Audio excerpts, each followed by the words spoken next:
much lighter than that, but up at 200 feet where the rocket extends to. We're expecting 10 to 15 miles per hour, a comfortable 65 degrees. The only concerns we have are with the thick cloud rule and the cumulus cloud rule for perhaps any lingering cloud cover that didn't clear out on time. We're going an 80% go for launch. And for the backup window, let's go to the next slide.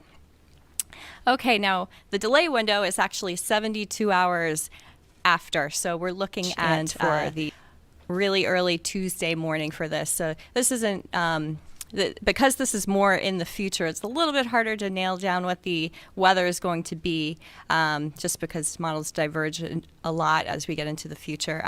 But right now we're actually pretty confident that there's going to be a frontal boundary generally within the vicinity of the Space Coast during this time. And because of that, our probabilities are a little bit more pessimistic. We're only going about 60% go for launch. Our primary concerns are flight through precipitation during this scenario, but we also continue to have concerns with the cumulus and the thick cloud rules during that time.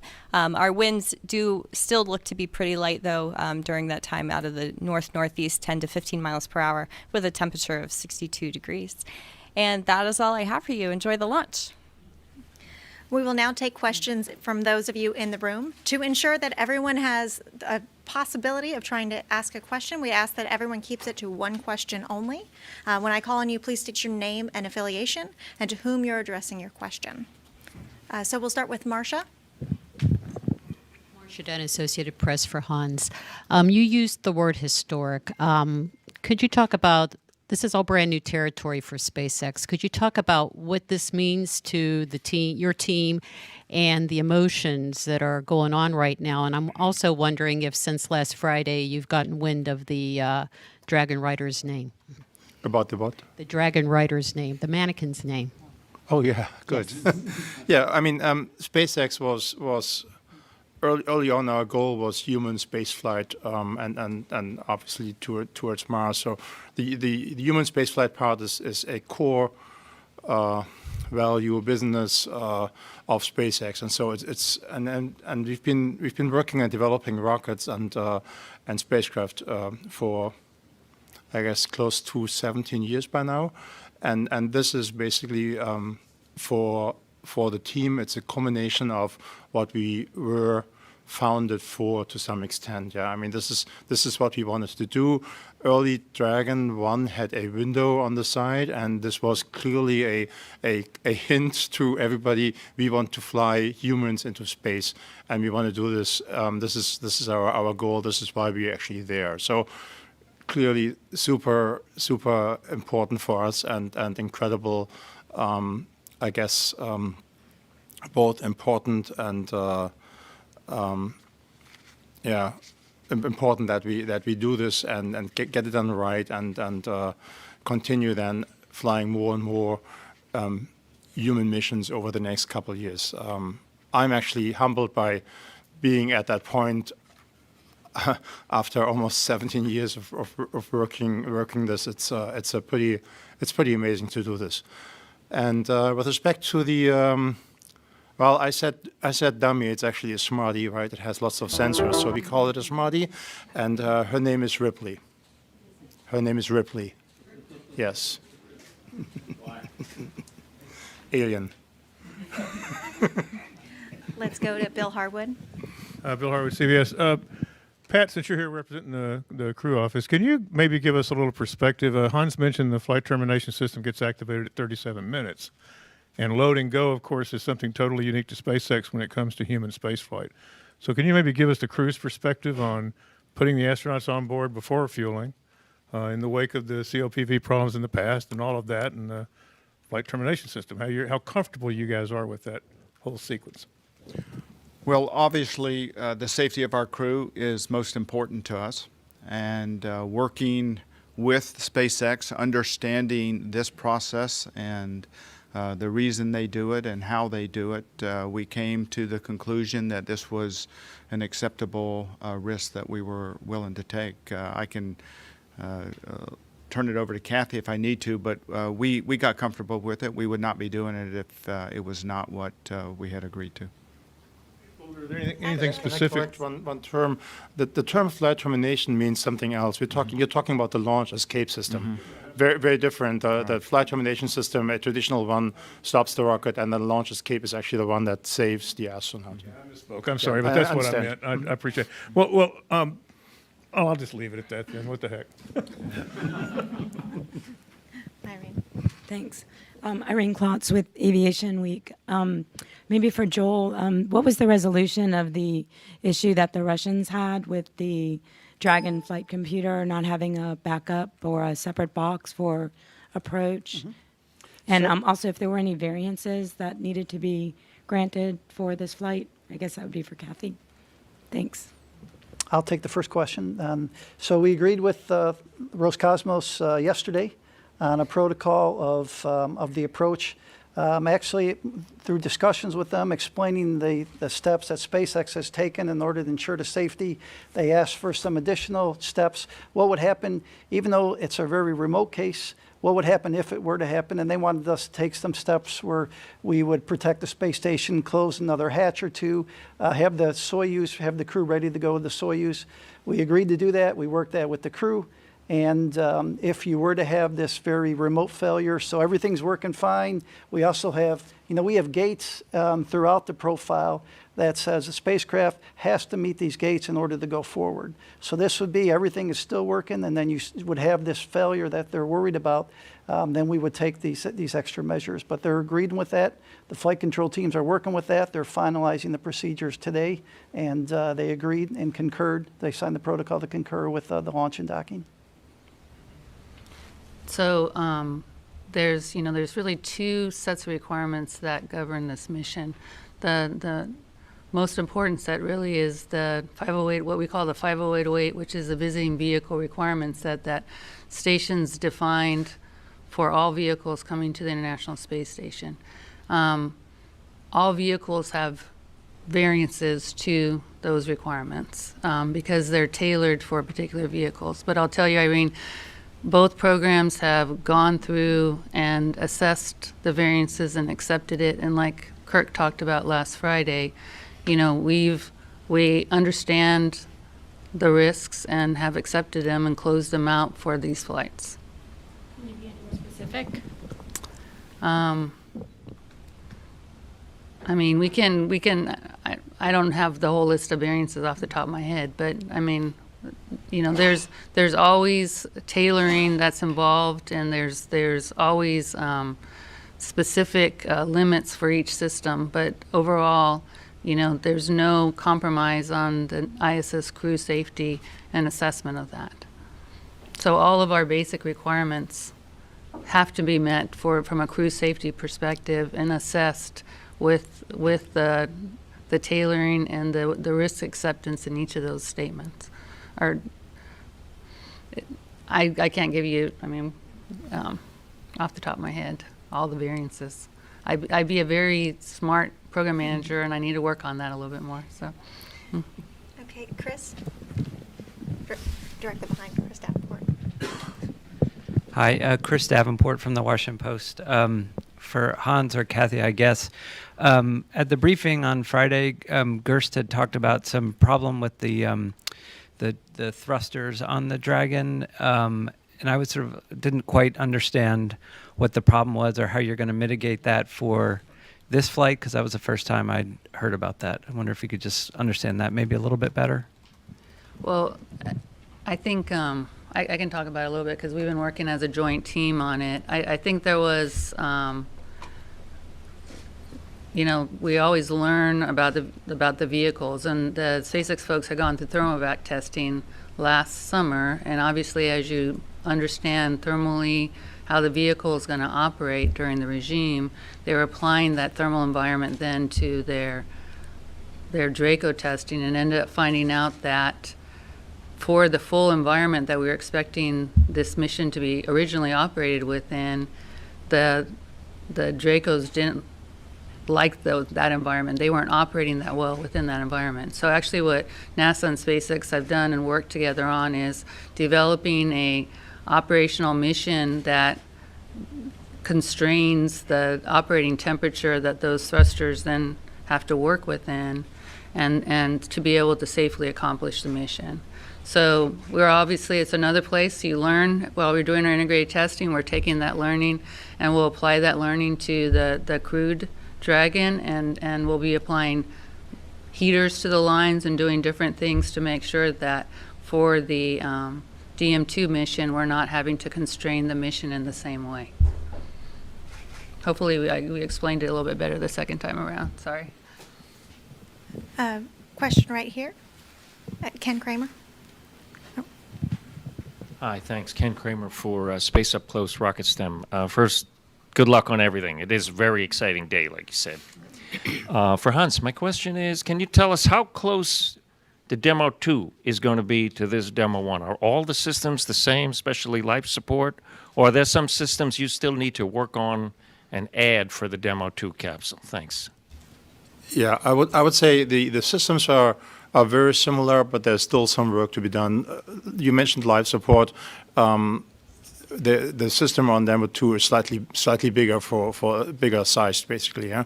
But it's the same components, for example. The majority of the components flying on Demo 1 is going to be exactly the same. But then again, for example, the certain software will be continued to be developed, and certain tests that are currently in the works will be, like on the heater system, is that also obviously needs to be tested and then verify that it actually does the job properly. So there's I would say a lot of detail that we have to work through, but in general that is the same vehicle overall. I think there's two drivers. One was, what's the goal of the uncrewed mission? So we talked about the objectives, right? So because this is it's not reused, we worked with SpaceX on which parts of the system should be on board because we don't have a crew on board, right? So what part of the ecosystem do we need to have on board to be able to collect the data to make sure that we can then use that data to apply to the next mission? And so that's kind of the one difference. And then the other difference is obviously if we found things late in testing that we want to change and improve on for DM2, obviously, we're working and SpaceX is working to make the DM2 vehicle better. So there's really two categories of differences between DM1 and DM2. The stuff that we didn't need because it's not crewed. You don't need, obviously, crew interfaces unless Ripley's going to start flying the vehicle, which I don't think is going to happen, right? And then the second piece is the stuff that we found in the last 6 to 9 months that the capsule had been basically done, but we're applying that learning to the DM2 vehicle. And looking forward, obviously, this is a test flight, so we will learn things and we will gather experience with our subsystems, and we might find something that might have to be applied for Demo 2. Right. So that I wouldn't be surprised if that happens. We'll see how it goes.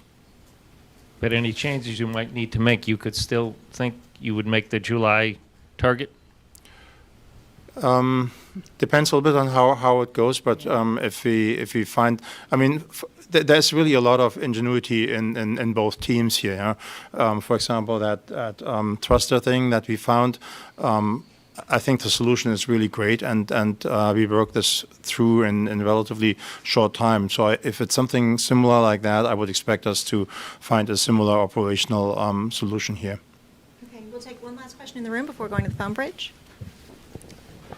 Hi, Jeff Faust of Space News. For Hans, can you talk a little bit about how the approach of Crew Dragon to ISS is going to be different from the Cargo Dragon? Obviously, it's a docking, not a berthing, but what's the approach going to be like for the spacecraft? It's a great question, actually. So there's two different approaches, or two fundamentally different approaches to the ISS. One is the Arbor, and then the other one is the VBER. I guess it's radial and velocity. And the Dragon 1 was climbing up the Arbor and hovering basically under the ISS. And I showed a video last time trying to to demonstrate that because you can really see on how it actually moves back and forth in its box, and then the arm comes and grabs it and moves it over to a berthing port. This one, however, is different. This one is active in a way that it will sit, it will climb up in front of the station and then approach the station from the velocity vector and use a docking port on its own. There's no arm required, which is a little bit. I guess for the overall mission, less parts are needed, so it's a little bit more reliable when it's worked out. And on the other side, it's a very different dynamic approach than the Arbor and the V-bar. You basically have to actively, I guess, accelerate and brake to get towards the station. Versus on the Arbor, if you do nothing, you would slowly fall away and move away from the station. So it's a different philosophy. I guess at the end of the day, we will use all different methods for human spaceflight here, and so that for us it's an extension of our capabilities. And on the approach, the vehicle will come into about 150 meters. On the V-bar, as it comes a little closer, the crews will test a retreat command. The vehicle will move back out to about 180 meters or so, sit there for about 10 minutes. And this is all part of the testing we do to ensure the safety of the space station. Then it'll be commanded in. It'll do one more stop at about 20 meters for a little bit. Again, just do some testing, make sure everything is good to go, and then come in for docking. So this is a profile. We've worked with SpaceX, and we're comfortable as the International Space Station accepting this vehicle. So we're going to go to the phone, and we have Eric Berger with Ars Technica.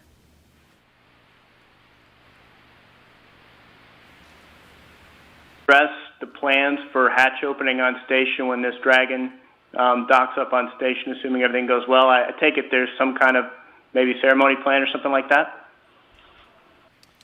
And so right now the plan is that hatch opening will be about 2 hours and 45 minutes after docking. The first thing that we have scheduled is the crew will do some atmosphere checkout of the vehicle. And so a crew member, a U.S. crew member and a Russian crew member will go inside the vehicle. They have some atmosphere monitoring hardware they'll take out. They'll bring it into the International Space Station part in the U.S. lab, do some kind of baseline calibration, go back in the vehicle, just test everything out, and then we'll continue working with the mission. Very good. So at this point, we'll take a question from social media. Stephen Smith on Twitter asks, how will capsule recovery operations change for SpaceX with the addition of human spaceflight? I guess it goes to me. Fundamentally, no. I mean, it's the same water landing as it is on Dragon 1. It is a little bit more important to get closer to it, and so we have a ship on standby, and we'll get very close to the capsule, as close as it is safe. I don't think there's fundamentally a difference, in particular on this one, but this one also has all the infrastructure in place to work with astronauts coming back. So there's going to be medical and emergency, and everything is in place for this mission. Although it's more a practice run on this mission, just to make sure that we are ready for Demo 2. Thank you. We'll take a question right here. Hi, this is Dave Mosher with Business Insider and Insider. I think this is either for Kathy or Hans or both. Tell me a little bit more about Ripley. Someone mentioned previously that it would have sensors in it. What are those sensors looking for? What are you trying to ascertain from that? And the other half of my question is, after you get this capsule back on the ground, how long is it going to take you from a programmatic standpoint to say this was a success and here's why? Like, what does that look like? I can try and answer your Ripley question. It's obviously sensors that measure forces, acceleration, and then the environment itself. And just the goal is to get an idea on how humans would feel in her place, basically. I don't expect actually a lot of surprises there, but it's better to verify, make sure that it's safe and everything is comfortable for our astronauts going on the next flight of the capsule. And with respect to success, I don't think we need the. I mean, this is something that will build up during the mission, and we will, during the mission, see if we can check off, certain expectations and what we wanted to test out. I see this as a continuous check, basically, during the entire mission. I kept calling the ATD Riley, so I'm glad you found out. It was Ripley, sorry. We're really, this data is pretty invaluable. So obviously there's going to be a ton of data coming down. The crew environment and seeing how the seat attenuation, how well the seats attenuate and protect the crew members and the overall vehicle is really, really critical for us, because we've done tons of water landing testing, parachute testing, all these individual pieces, but actually having a re-entry with Ripley in the seat, in the position, is critical. And then obviously all this data from the mission. We've been working with SpaceX. Obviously this we instrumented the crap out of this vehicle. I mean, it's got data, sensors everywhere, so that we can kind of go take that and then stick it in the models and assess, whether what we were predicting is accurate, and so then we can use that moving forward. We're gonna learn a ton from this mission. So we'll go straight to the back. Thank you. Chuck Fields, Online Coffee Break. Hans, this is for you. Last year, the video of Starman just captured the hearts and imagination around the world. Are there going to be any video cameras inside Crew Dragon, possibly aimed at Ripley? And if so, are you going to live video stream any of those during any parts of the mission? Yeah, there will be video cameras, and there will be nice views, and it will give you a perspective that you would have if you were inside. So I'm pretty sure we will create another nice video. Okay, so we have a question right here. Thank you. Tarek Malik with Space.com. I think my question is for Joel. You mentioned the different mood here at the Space Center for this launch. It's been 8 years almost since the last crew-capable spacecraft did launch from the Space Center. This is kind of a shift in operations here, and I'm just kind of wondering about that milestone, how it feels from the station perspective to be at this point, and Hans, from the development. You've put so much work into the pad itself. You've flown 2 different types of rockets, now a 3rd type of spacecraft from the vehicle. Kind of what that milestone means, given that we're just 5 years after the Commercial Crew Award in 2014. Yeah, so from my standpoint, it's exciting to be here today. Pat mentioned that with the 4th crew, we're going to double our crew-tended utilization and research on board the International Space Station. And, while we've been waiting for this, our international partners, the Roscosmos has been a great partner, as well as all the other international partners in helping us get to where we are today. So to me, this is just the next step in our evolution in maximizing the utilization of the International Space Station. So from a ISS program standpoint, we're waiting for this, we're excited, we're ready, and we couldn't be happier. Yeah, I mean, I tried to explain earlier how important this is for SpaceX, how it basically reflects what we were founded for, and so on. But also, on a personal level, this is an extremely important mission. I mean, every mission is important, but this is even more important. And I'm pretty sure, it's not just me. I think everybody within SpaceX feels this and wants to get this right and puts a lot of effort in there. Our lives are basically driven by launch dates. And this particular launch date sticks out, long ahead, as will obviously in-flight abort, and as will be demo 2 will be. I can't even imagine how important that's going to be. Thank you. So we'll take a question in the front. John McGill with Wyandotte Cable and News. This is for Kathy, Hans, and Joel. If you could just talk a little bit about the bonds and trust that's formed between the 3 of you, your 3, different aspects.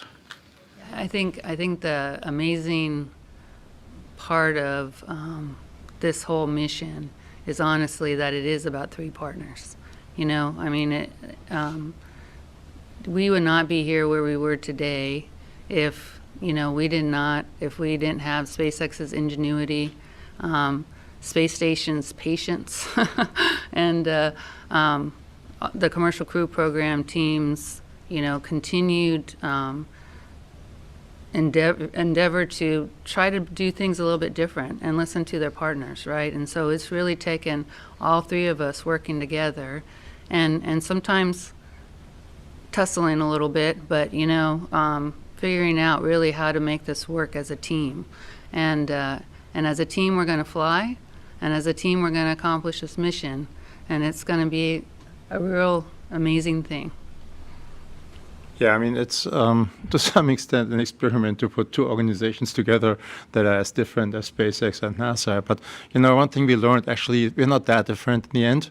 We're engineers, and we want to get this done safely and in a nice, reliable solution that is robust and able to withstand the environments.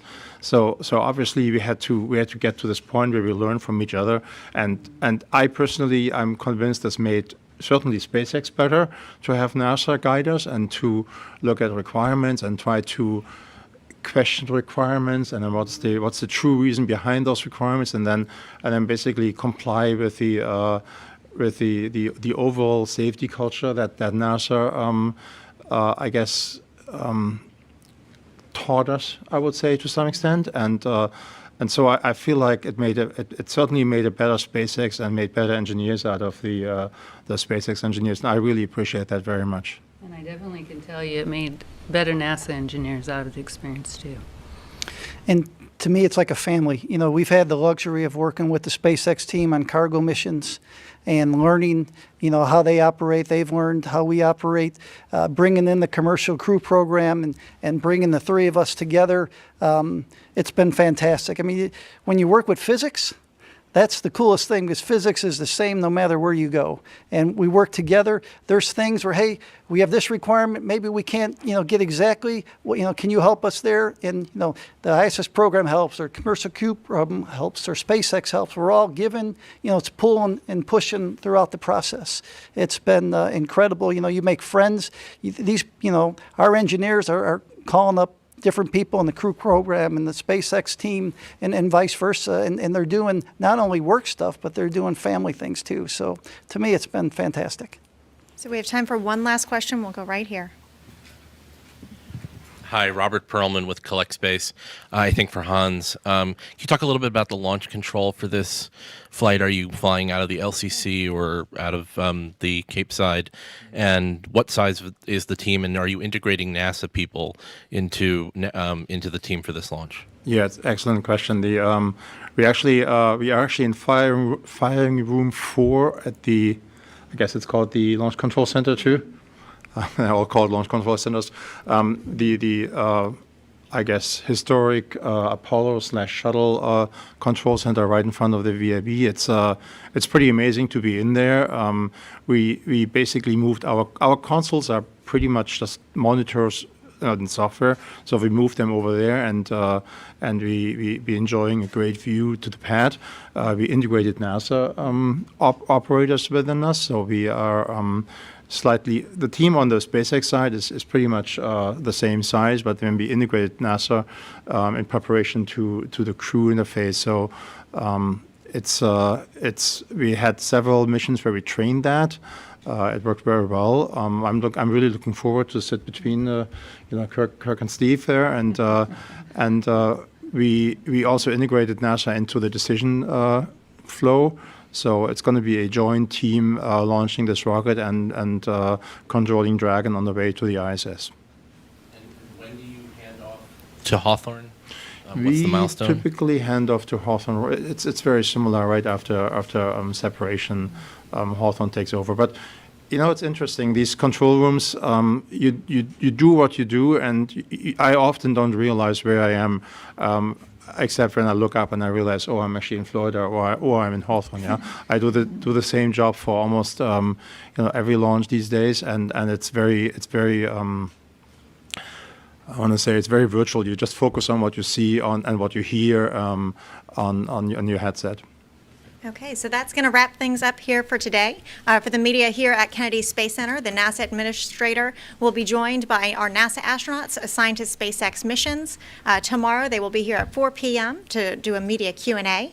And our launch coverage for the SpaceX Demo 1 mission off of Pad 39A will begin at 2 a.m. for the 2:49 a.m. launch.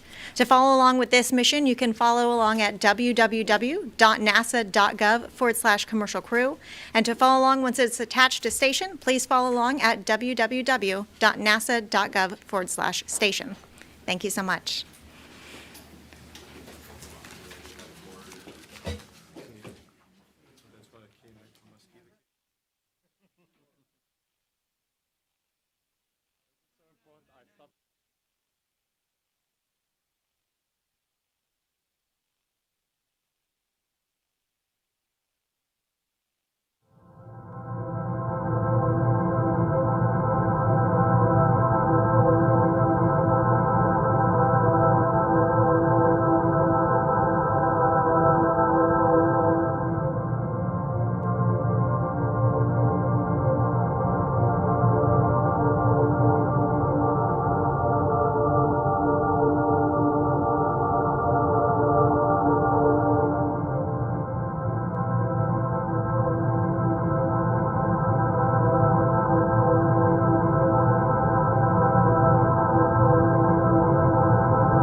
Hey, you're watching NASA TV, on the air and online every day.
Dragon is in countdown.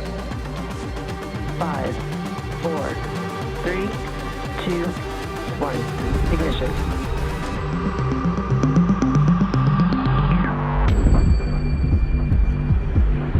You are looking at a live. All stations on Dragon, 1 minute until configure for terminal count.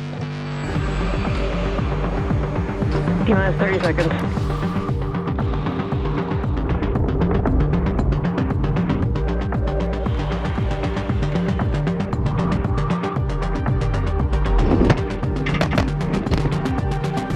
Minus 15 seconds. Falcon 9, go for propellant loading. Dragon is in countdown. 5, 4, 3, 2, 1. Ignition.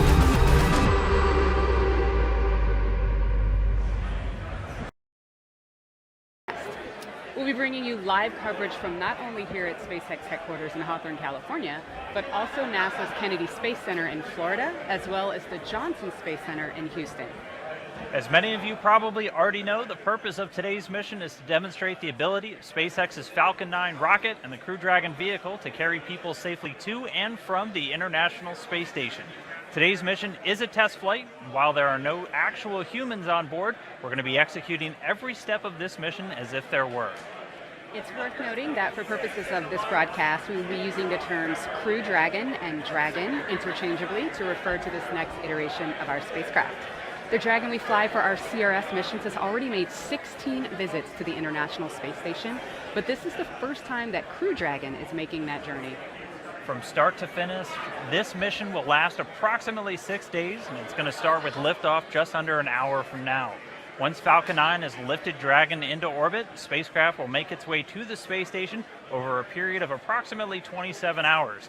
This time period's a little bit longer than what we anticipate once people are actually on board, but for this mission, it allows ample time to conduct all the necessary testing and demos prior to SpaceX's first docking of Crew Dragon with the space station. Once Dragon arrives at station, it's expected to stay for about 5 days, during which time it'll undergo a series of checkouts of many of the new systems, as well as the ISS interfaces. While it's docked, it'll deliver some cargo to space station that we've launched, but it will also bring some cargo back that the crew will pack up in Dragon on the way back home. At the end of that 5-day dock period, Dragon will depart the ISS for a splashdown in the Atlantic Ocean, where it'll be met by recovery crews and transported back to our site at Cape Canaveral. And for everybody watching and following along at home, if you have a question about this mission or any of the upcoming crewed missions, we'd love to answer them later in this broadcast. You can send them in using the hashtag AskNASA on Twitter. This is such an awesome and exciting day for the teams both at NASA and SpaceX. And with just under an hour to liftoff, let's check in with the team over in Florida, broadcasting live from Kennedy Space Center. Thank you, Lauren and Dan. Now, my name is Shiva Bharadwaj, and I'm a Falcon Integration and Test Engineer at SpaceX. And I'm Stephanie Martin with NASA's Commercial Crew Program. We are broadcasting live from the press site here at Kennedy. Yeah, we're actually just across the street from the iconic Vehicle Assembly Building and just over 3 miles away from our launch site. Now, there are hundreds of members of the media at Cape Kennedy to capture today's historic launch from the equally historic Launch Complex 39A, or LC-39A, which has been a central part of the American human spaceflight story. This is the home to both the Apollo and Space Shuttle programs. Just behind us, you can see the Falcon 9 and Dragon prepared to launch from this historic launch pad. SpaceX took over Launch Complex 39A in 2014, and after retrofitting it, they have been able to support both Falcon 9 and Falcon Heavy launches regularly since 2017. Yeah, actually, there's a great shot on your screen of our two-stage launch vehicle, the Falcon 9. And actually, the crew arm is attached to it. Oh, actually, there, the crew arm is separating away from the vehicle. And this test is, we're running this test the same way that we would with astronauts on board. So that would be one of the steps as we prepare to go into today's launch. Now, Falcon 9 is Falcon 9's first stage will fire its 9 Merlin engines to propel the vehicle to the edge of space. Once it's burned through most of its propellant, it will separate and attempt to land on our drone ship, which is about 316 miles off the Florida coast. Simultaneously, the second stage will fire its single high-efficiency Merlin vacuum engine to propel Dragon to its target orbit about 200 kilometers above the Earth. From there, Dragon will continue with its first journey to the International Space Station. Now, Crew Dragon consists of two main structures. The capsule, where we fly pressurized cargo, and soon our astronauts, who cannot be exposed to the vacuum of space. And the second main structure is the trunk, where we can carry large, unpressurized cargo. A notable difference on the Crew Dragon vehicle is that it's 8 Super Draco thrusters. These Super Dracos will power the astronauts to safety in the unlikely event of an emergency. Crew Dragon's trunk also features new body-mounted solar arrays, which you can see on your screen right now. They provide power to the spacecraft as it makes its way to the International Space Station. The trunk also has new aerodynamic fins, which provide stability in the event of that emergency abort, as well as more surface area for those solar arrays. Now, that was a quick overview of the Falcon 9 and Crew Dragon here at Kennedy Space Center. However, let's go quickly over to Daryl Nail, who has a special guest at the Operations and Support Building. That's right, Stephanie. I'm on the 5th floor of that building, which gives us an elevated view of the launch pad. And we can see the rocket from top to bottom, including the flame trench. It is a beautiful view out here. And then we stretch out a little further, and you can see the guests that have gathered in the infield. They have quite a view as well. This building is also right next to the iconic Vehicle Assembly Building, which is the perfect backdrop for our guest, as you mentioned, Administrator Jim Bridenstine. Thank you for being here. Appreciate your time. Thanks, Daryl. Great to be here. First of all, tell me what this launch means to you. What does it mean to the country? So this is the first time where we're going to launch American astronauts on American rockets from American soil, the first time since the retirement of the space shuttles in 2011. So this is really a significant achievement in the history of American spaceflight. And what we're interested in, we want to make sure that we keep our partnership with Russia, which has been very strong for a long period of time, going all the way back to the Apollo-Soyuz era. But we also want to make sure we have our own capability to get back and forth to the International Space Station so that we can have this strong partnership where they can launch on our rockets and we can launch on their rockets. But I think another big milestone here is the idea that we're not, as an agency, as NASA, we're not purchasing, owning, and operating our own rockets at this point. We're looking to a future where we can be a customer, one customer of many customers in a very robust commercial marketplace in low Earth orbit. And not just one customer of many customers, which drives down our costs and increases our access, but having multiple providers that are competing on cost and innovation, which enables us to have transformational technologies that enable us to do more than ever before. So this is really a big deal. And one of those customers, key customers, SpaceX, which is launching tonight. You're here for that launch. You got to tour around today with SpaceX CEO Elon Musk. How was that? It was a great opportunity. He reminded me that he began this process 18 years ago, if you can imagine that, back in 2001. And at the time, you know, the intent was to put a little greenhouse on Mars, and he was going to, purchase an excess ICBM from Russia. Of course, he made sure to make clear that it was without the nuclear warhead. But what was fascinating is from that idea where he wanted to put on Mars a little greenhouse. We're talking about 3 feet by 3 feet, just a small greenhouse. And from that, he tried to buy this excess ICBM, but it was $20 million. And he said, look, I just can't afford that to achieve what I'm trying to achieve. And so he came up with the idea of a Falcon 1. And after a number of failed launches, he stuck with it. And by Falcon 4, it was successful. And then, of course, the partnership with NASA and a long partnership that's been developing for a long time. And here we are on the precipice of returning to spaceflight from American soil. So it was great to have that opportunity to hear his perspectives. And this is really a big day for NASA. It's a big day for SpaceX, Elon Musk, and the entire team, both teams, NASA and SpaceX. And we're looking forward to a launch tonight. We appreciate you coming out and joining us. It's going to be an exciting night. We want to toss it back now to Tom, who is at SpaceX headquarters in Hawthorne, California. Tom? Thanks, Daryl. Good evening. My name is Tom Perderio, and I'm a software engineer here at SpaceX. And hanging right behind me at SpaceX headquarters in Hawthorne, California, is the very first Dragon spacecraft that SpaceX launched to orbit back in 2010. And now here we are, just less than 40 minutes from launching our first Crew Dragon spacecraft to the space station.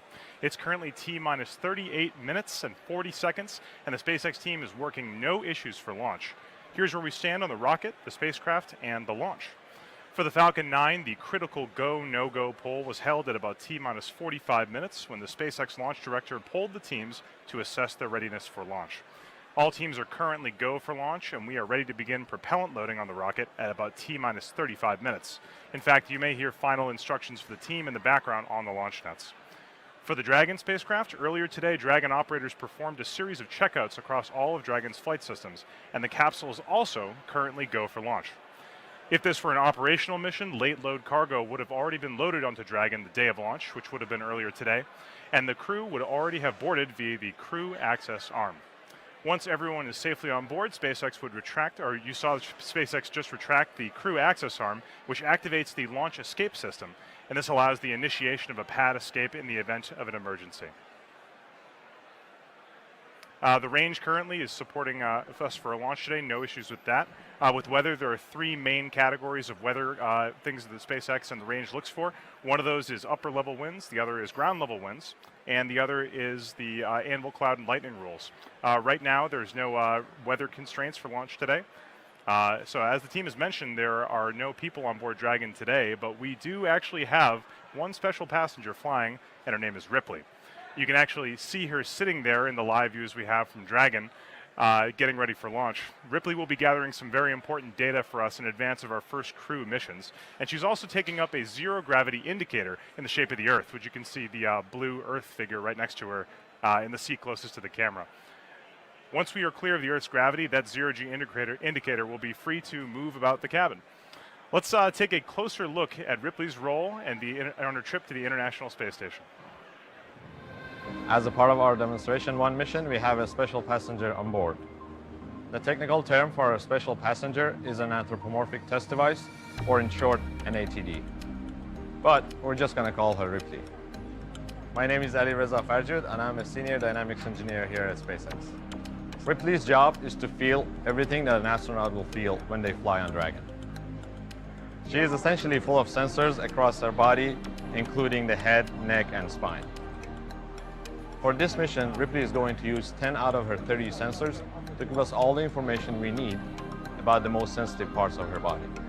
She is going to give us information about her body loads and the seat loads, and we're going to use all that information to analyze and make sure our predictions are correct, to design tests and understand exact behavior of the seat system in Crew Dragon. From liftoff to splashdown, essentially she is going to tell us how she feels during the whole mission. We also have a microphone around her ears, so we're going to hear whatever she hears. The goal of this mission is to make sure that the crew are going to be safe, comfortable, and enjoy the ride on Dragon. During a nominal ascent, the crew will feel like they're riding on an exciting roller coaster ride. On the way back, during a nominal splashdown, the crew will feel like they are diving into a swimming pool. Interestingly, this is not the first time we're using this technology to make sure that the crew are going to be safe. The first time was in 2015 on the pad abort test. In addition to these tests, we're doing a lot more testing to make sure all the worst case scenarios are understood, the crew are going to be safe, and all our injury metrics are within limits. We're going to be using this technology again in the future. In fact, Ripley is going to be flying in our in-flight abort test later this year. We're not going to be getting real-time data for this mission. Once Ripley comes back home, she is going to give us all the data, and that's going to get us one step closer to human spaceflight for everyone.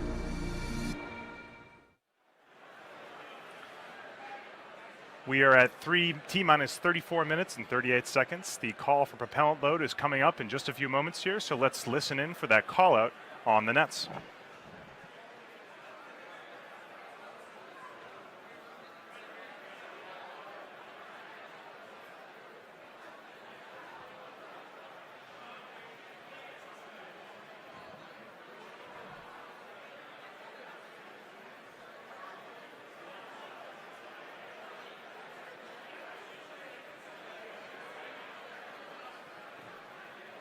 For those of you just joining us, we are just waiting for the call out for beginning propellant load on the Falcon 9 rocket. We have not heard that call out yet, but it is coming up in just a few minutes. Stand by.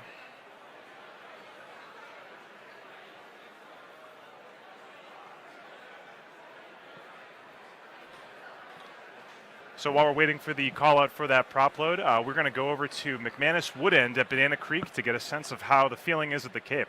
How's it going over there, McManus? Everything is looking great out here, Tom, and we wish Ripley all the best of luck on her incredible, incredible journey. I'm McManus Woodend, and I'm here at Kennedy Space Center. Particularly, I am here at the Banana Creek viewing area, which is right across the way from the Saturn V Center. Now, one of the great things about this viewing area here at Banana Creek is you have an unfiltered panoramic view of 5 launch pads. Now, the pad that we'll be looking at tonight will be pad 39A, which you've already heard so far in the program has quite a historical significance. 12 Apollo launches and 82 shuttle launches took place at pad 39A, and we're hoping that SpaceX is able to continue that history tonight.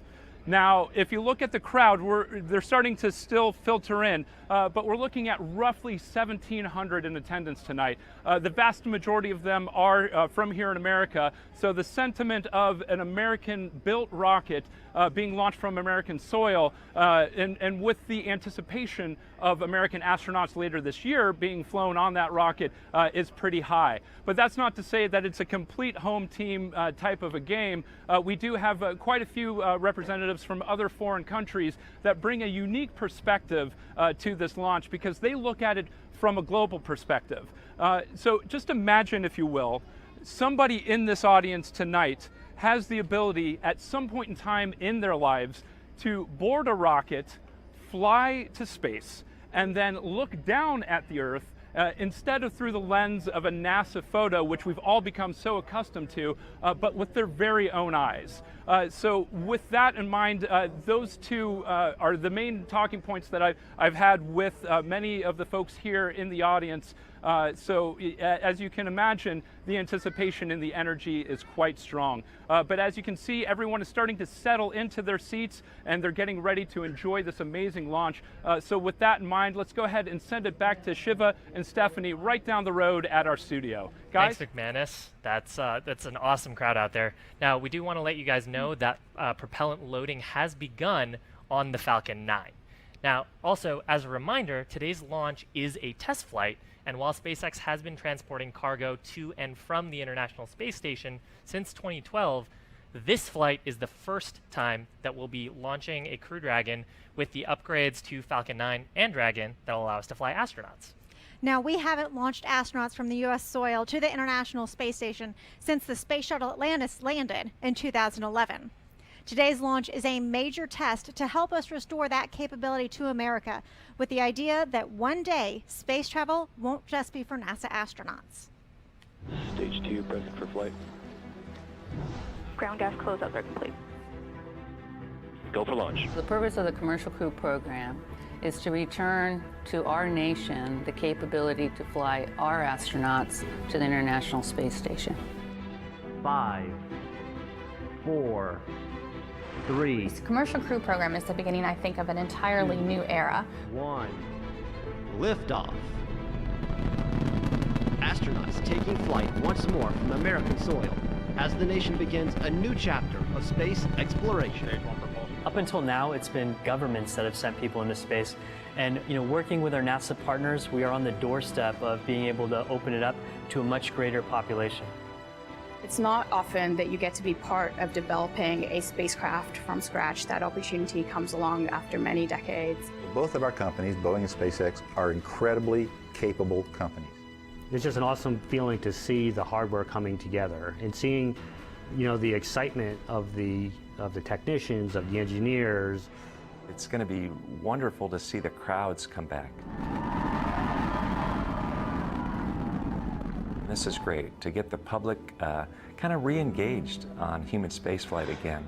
Transportation to low Earth orbit is super important to humans because right now that's where we are operating and doing a lot of our work in space. The International Space Station, one of the nation's great assets for research and discovery, is in low Earth orbit. And the Commercial Crew program will be providing transportation to ISS to support that first step as a gateway to space. I think we're going to have a lot more opportunity to do the exploration research that we need to get us to the moon and to Mars and beyond.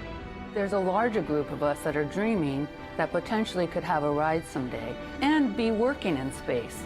It's a huge goal, a huge accomplishment for both the partners, NASA and the United States of America. This is just the beginning. I know the greatest events in space exploration have not happened yet, and that our destiny lies above us.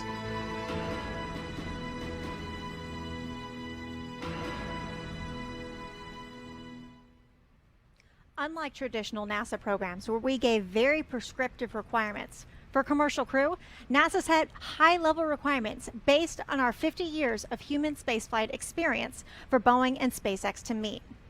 Our partners took those high-level requirements and introduced new technologies, procedures, and the out-of-the-box thinking that we have come to expect for the American aerospace industry. Now, SpaceX is one of the companies that NASA ultimately chose to achieve this goal, and we've been able to introduce innovative ideas in collaboration with NASA, and together we've designed Crew Dragon to be one of the safest human spaceflight systems ever flown. Dragon and Falcon 9 together have years of operational experience, or what we refer to as flight heritage. The Crew Dragon builds on our Cargo Dragon's 17 successful flights to and from orbit since 2010, including 16 trips to the International Space Station. Not only have we conducted thousands of hours of testing, we've also enhanced and added a number of safety features. As an example, Dragon now has enhanced and additional parachutes. We used to have 3, and we added a 4th one for redundancy. And one of the most important safety features on Crew Dragon is our launch escape system, which is a huge advancement in the safety of human spaceflight. In 2015, we demonstrated the system during our pad abort test. Now, the launch escape system is outfitted with 8 Super Draco engines that are directly integrated into the spacecraft body. This enables Crew Dragon to maintain escape capability from the launch pad all the way to orbit, a feature that no other spacecraft in history has ever possessed. Now, following the success of this mission, but before Demo 2, SpaceX will conduct an in-flight abort test, which will prove Dragon's escape capabilities during ascent. This test will tell us not only how Dragon will perform, but what the astronauts will actually experience if there were an actual emergency. After these tests, the NASA and SpaceX team will review all the data and verify that all of the systems aboard have operated as designed. This extremely important step allows NASA to verify that SpaceX is meeting our requirements and can be certified to carry our astronauts safely to and from the space station. The first 2 crew members who will fly aboard Crew Dragon will be NASA astronauts Bob Behnken and Doug Hurley on board that Demo 2 flight test. Then, NASA astronauts Mike Hopkins and Victor Glover will fly aboard the next Crew Dragon mission with 2 international partner crew members who've not yet been announced. Yeah, and these NASA astronauts will not only be the first to fly on Crew Dragon, but they're also continuing the mission of the International Space Station, which is our premier orbital laboratory. It provides an environment to really learn what it takes for humans to live in space for the long periods that we will need to do when we go beyond low Earth orbit. Let's take a quick look at the history of the space station and its role in furthering human space exploration. The International Space Station, a football field-sized, million-pound laboratory flying around planet Earth at 17,500 miles per hour. It's our home in low Earth orbit and the bridge to exploring the far reaches of our solar system. A place to learn what it takes to live, to work, to thrive in space.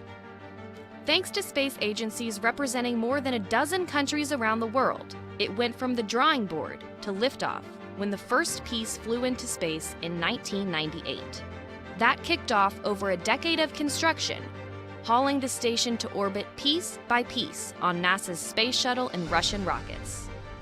And after the first crew arrived in November 2000, we started an unbroken streak of humans living and working in space. Building on the legacy of past outposts like Skylab and Mir, the International Space Station became the training ground for humanity's next great journeys. Learning how to live in space for extreme periods of time, building and perfecting the technologies necessary to travel to our neighbors in the solar system. It gave us a place right on our doorstep to prepare for the next giant leap into the unknown. And thanks to the station, a new era in outer space is unfolding. What was once the domain of only nations and governments is now populated by a growing space fleet from American industry. Private spacecraft to fly cargo and crew members, new habitats and technologies for future space missions, and an open door for companies, research institutions, and even students around the world to do research in space that have never had the opportunity before. All laying the foundation for a robust economy in space. There have been thousands of experiments, hundreds of spacewalks, endless hours of challenges and successes, all done by humans hailing from countries around the globe. The International Space Station is what we can achieve as a planet when we come together to do the things that are hard. And the work isn't slowing down, because we're ready for the next giant leap, because we're ready to go farther, because what we do and learn along the way is for the benefit of all of humankind. We clearly have an amazing responsibility to continue this research on the International Space Station, and that's what drove the creation of the Commercial Crew Program. And right now, we're about T-minus 22 minutes and 30 seconds away from seeing our first launch as part of Commercial Crew. So let's check in with Lauren and Dan to hear more about today's mission. Thanks, you guys. So for Demo 1, Dragon's estimated round trip is roughly 6 days, and its journey is fairly similar to that of our cargo Dragon when it makes its trips back and forth to the ISS. All right, the crowd's getting into it. As we await that T-0 in just about 22 minutes, the ground operations teams are going to be doing a series of system checks just to make sure both Dragon and Falcon 9 are ready for liftoff. The moment we hit T-0 and a successful launch occurs, we'll watch Falcon 9 and Dragon make their ascent until Falcon 9 first and second stages separate and send Dragon on its way to the space station. At this time, mission operators will prepare Dragon for on-orbit ops, and Dragon will execute a series of burns that gradually raise its orbit to align more closely with the space station, as you can see in this animation right here on the screen. As Dragon approaches ISS, it'll hold a few times before making one final push towards the space station, putting Dragon into the same orbital plane as it prepares for its approach and docking maneuvers. And then next, Dragon will make its approach and actually dock with the space station. This is going to be a very different process from what we've seen with Dragon cargo deliveries in the past, which use a process called berthing, which requires somebody to be on the station to reach out and grab Dragon with the robotic arm. With docking not necessary, it's going to fly in all on its own. Dragon will spend 5 days docked to ISS before preparing to return home. Following successful completion of Dragon's test objectives and cargo loading operations, the ISS crew on board will close out the cabin, perform final system checks, and configure the vehicle for undocking. Once the automated undocking sequence is complete, Dragon will execute 2 departure burns using its onboard Draco engines, pushing it away from the space station. And then next on its trip home is deorbit, entry, and splashdown, and that's going to cover all operations following the final departure maneuver, including the trunk separation, closure of the nose cone, a deorbit burn, deployment of the drogue and main parachutes, and then finally splashdown, at which point teams from SpaceX will move in and recover Dragon from the water. So that covers what to expect on this mission without crew, but it is important to remember that this entire operation is also a training opportunity when we do have astronauts on board.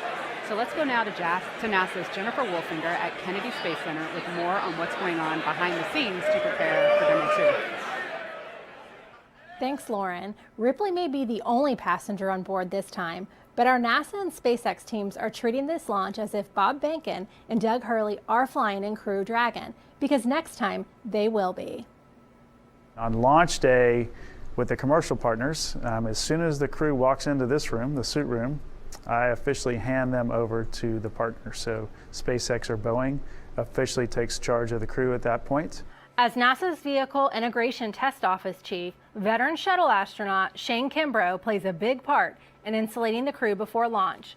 As teams have been preparing for the Uncrewed Demo 1 flight, the crew has been suiting up, rehearsing with support teams what they will do for Demo 2. One major task has been dusting off the quarantine playbook. We didn't have to quarantine the crew this time, but for Demo 2, there's a lot of work that will go into making sure the crew is protected from any threat to their physical health in the days leading up to launch. It takes meticulous planning to make sure everyone who comes in contact with the astronauts is medically cleared to do so. Launch day operations, while the crew's in quarantine, I control the crew pretty much. So from L-14 to launch day, they're mine, so to speak. Just make sure we run the schedules, we keep them in a quarantine situation, other people aren't coming up to them. On launch day in particular, I'm just making sure they're up, making sure they're moving along according to their timeline so they don't get behind.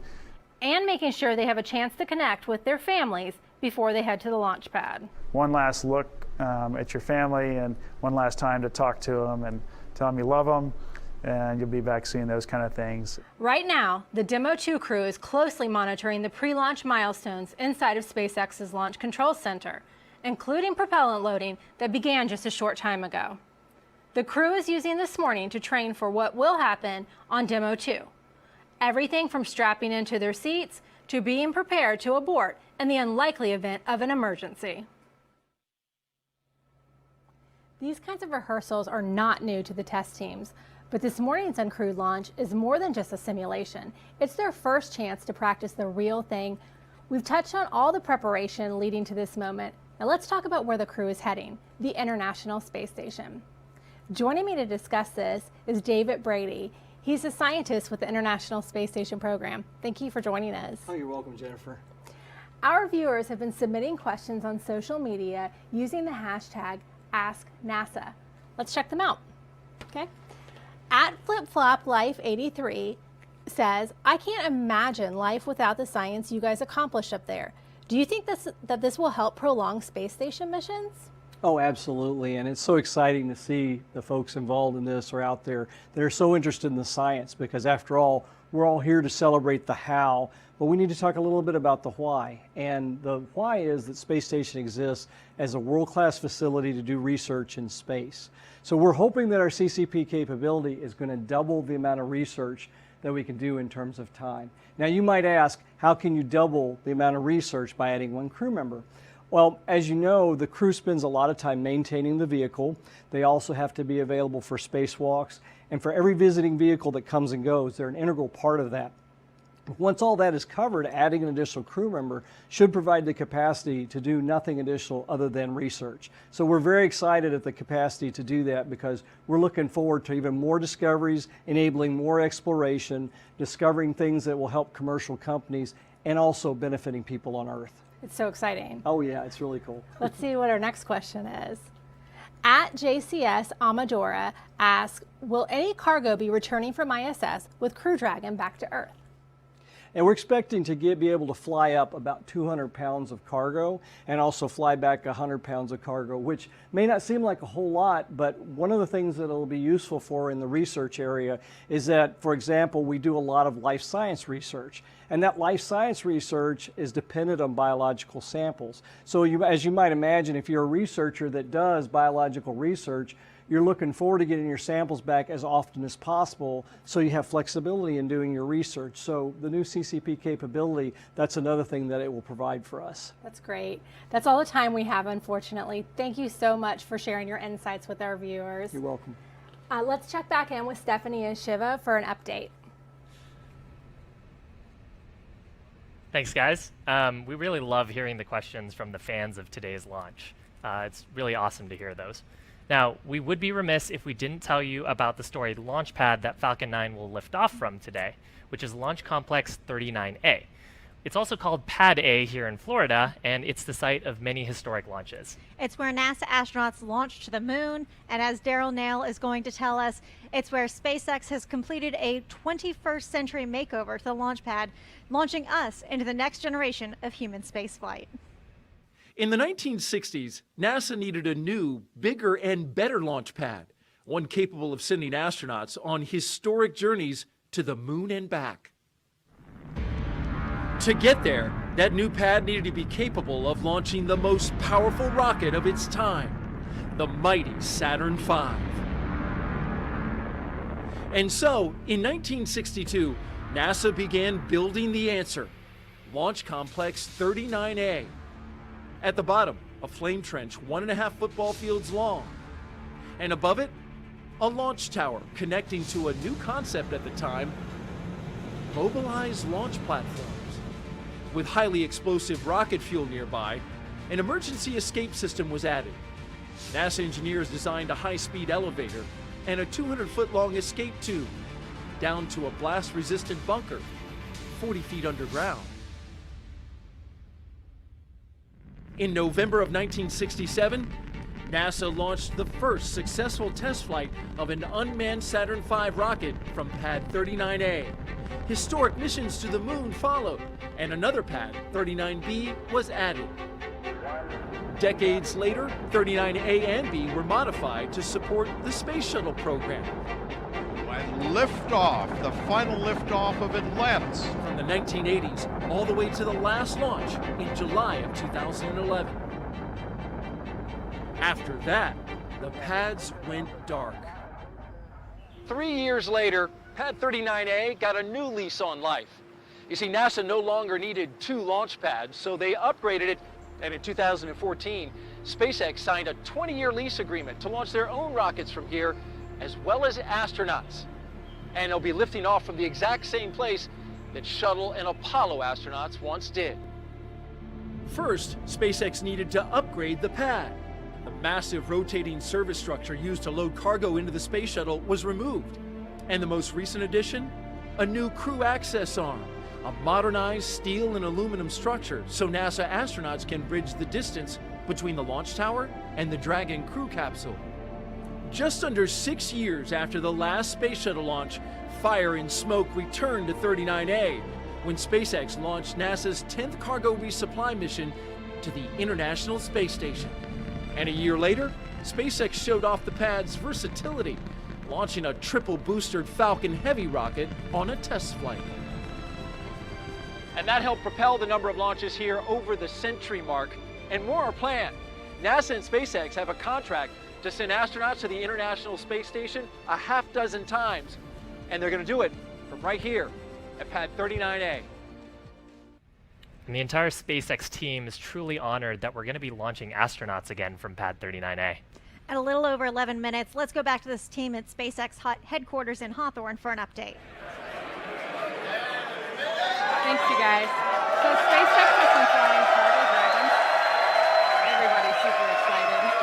SpaceX has been flying cargo dragons since 2010, but in order to transport crew, we have to make some key upgrades to the vehicle. So in a second here, we'll get an image of the inside of Dragon.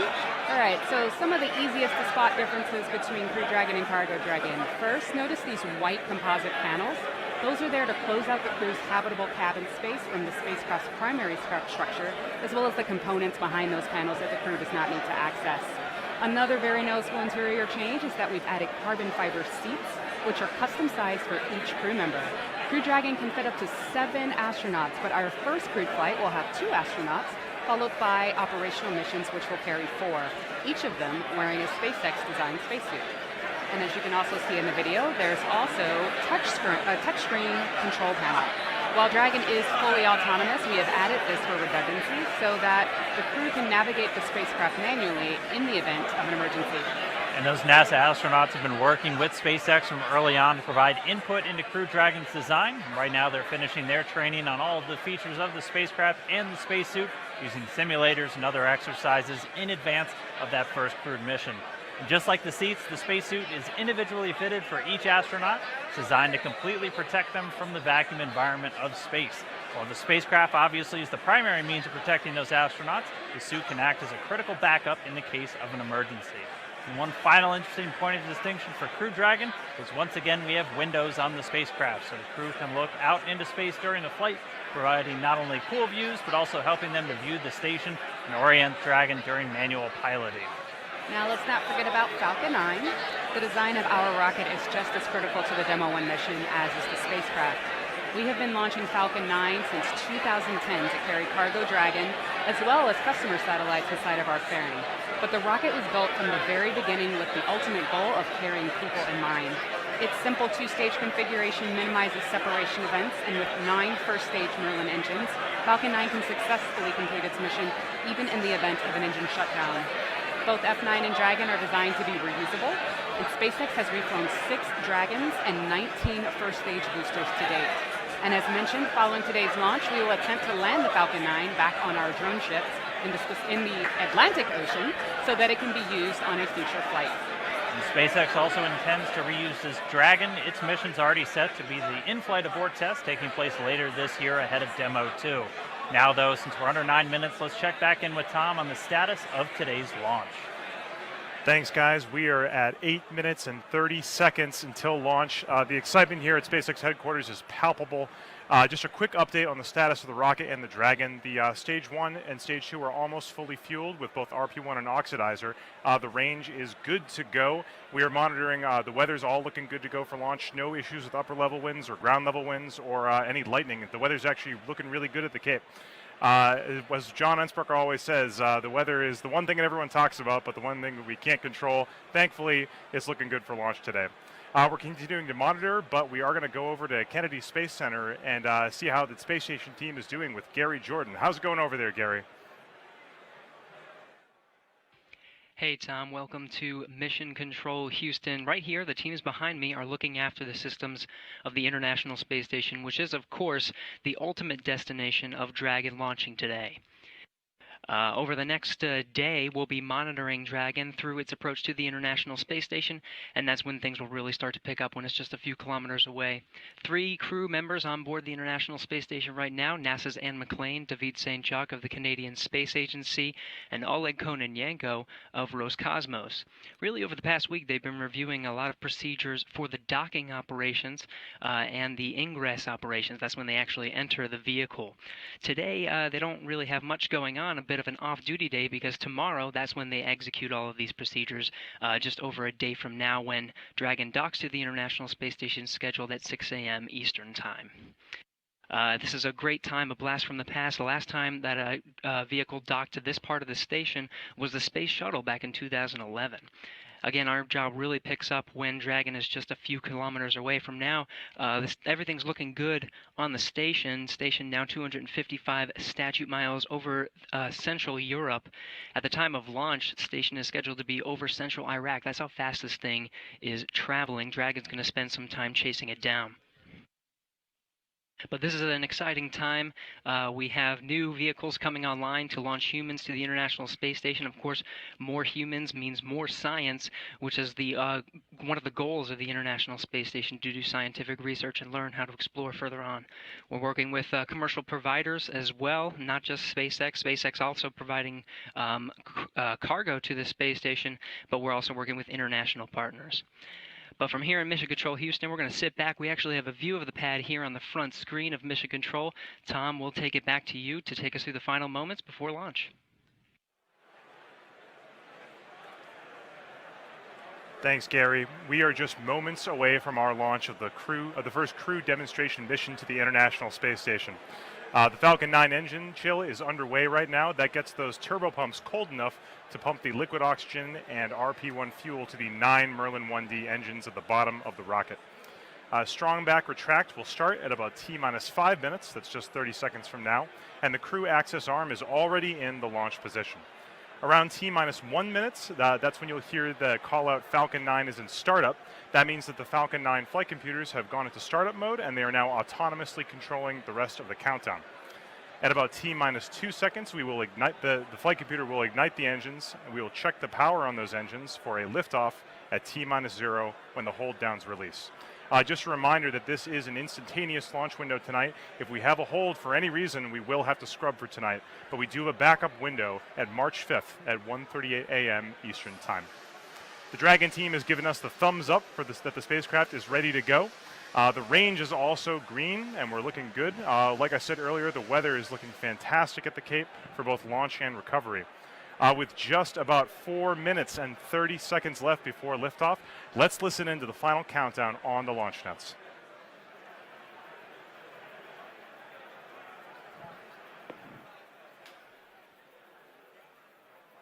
And startback retract is starting. RP-1 bleed.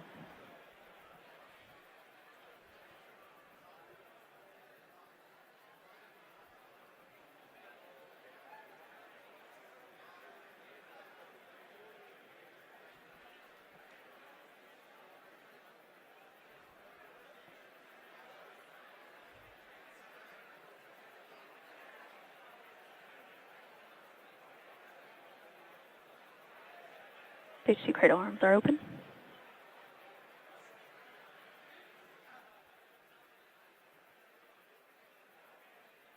AFTS final setup started.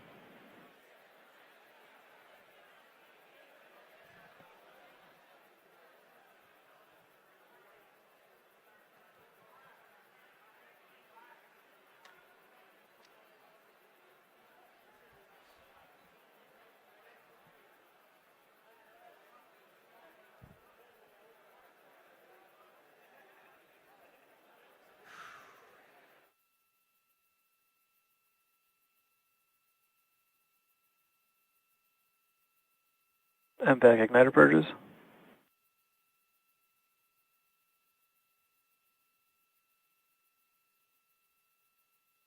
Stage 1 LOX load has closed out.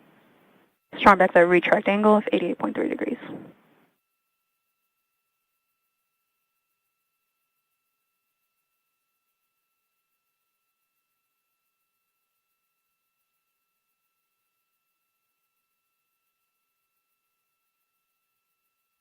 FOGO bleed verification, stage 1.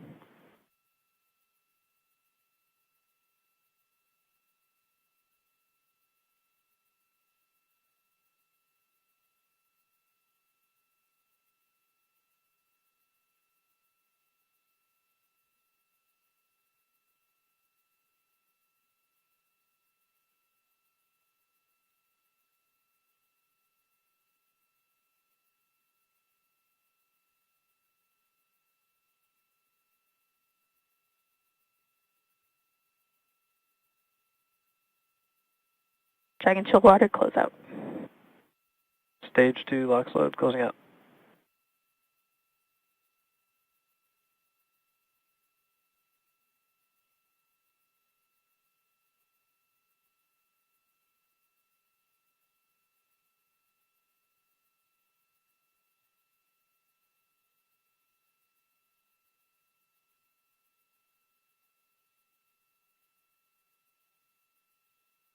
Ground gas closeout is starting.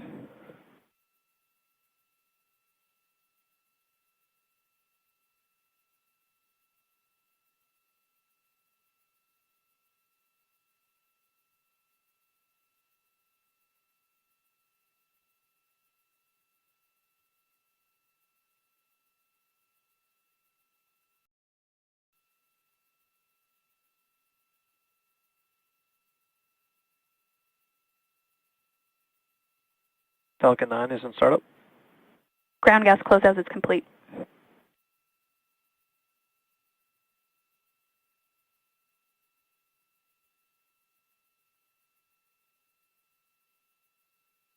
Go for launch.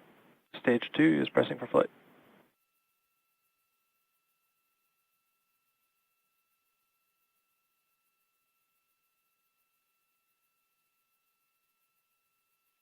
T-minus 30 seconds.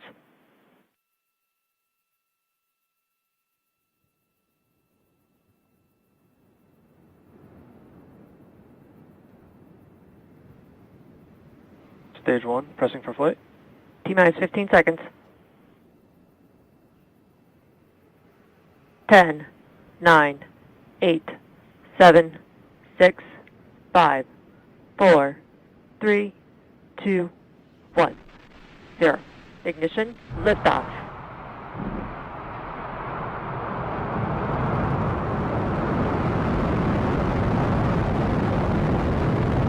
Vehicle is pitching downrange.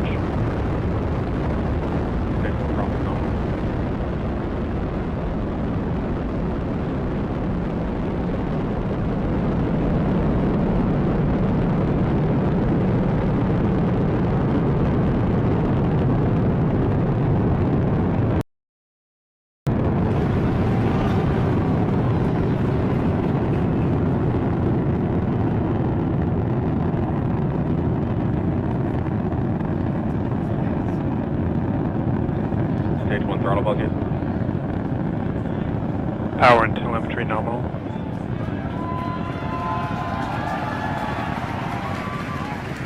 For those of you just joining us, you are watching a live view of the Falcon 9 rocket as it ascends through the atmosphere carrying the SpaceX Dragon 2 capsule to Vehicle orbit. is supersonic.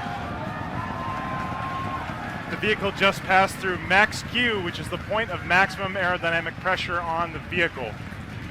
As you can hear in the background, the excitement at SpaceX headquarters is unbelievable here. Stage 1 throttle Vehicle up. is passing through max Q.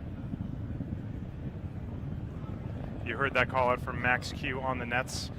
The Falcon 9 actually throttles down its 9 Merlin engines to reduce aerodynamic loads on the vehicle. It is now throttling those engines back up.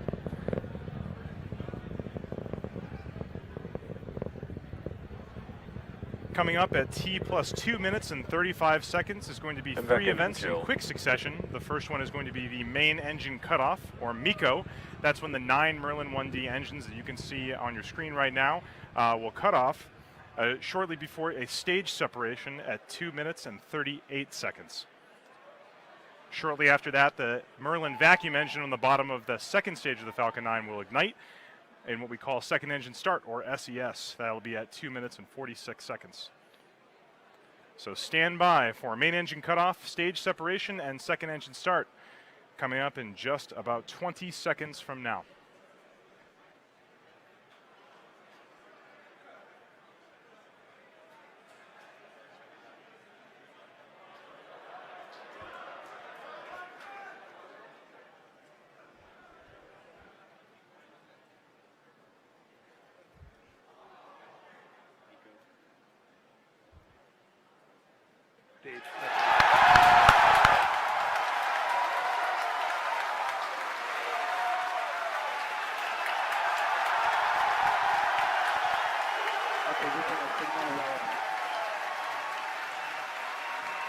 As you can hear from the cheering here at SpaceX headquarters, we did have a successful main engine cutoff, a stage separation, and as you can see on the right-hand side of your screen, that second stage engine is currently started and accelerating Dragon towards orbit. On the left-hand side of your screen, that is a view from the first stage as it makes its way back down towards the Earth. Let's go down to Lauren and Dan for updates on that first stage recovery. All right, so as you can just see, we lifted off. We had an awesome liftoff of stage 1, and stage 2 is burning beautifully. Stage 1 also has a secondary mission that it is performing right now, which is getting ready to come back to the drone ship and land. So stage 1 is going to execute 2 burns before landing on the drone ship. The first is the entry burn start, which is starting at T plus 7 minutes and 48 seconds approximately.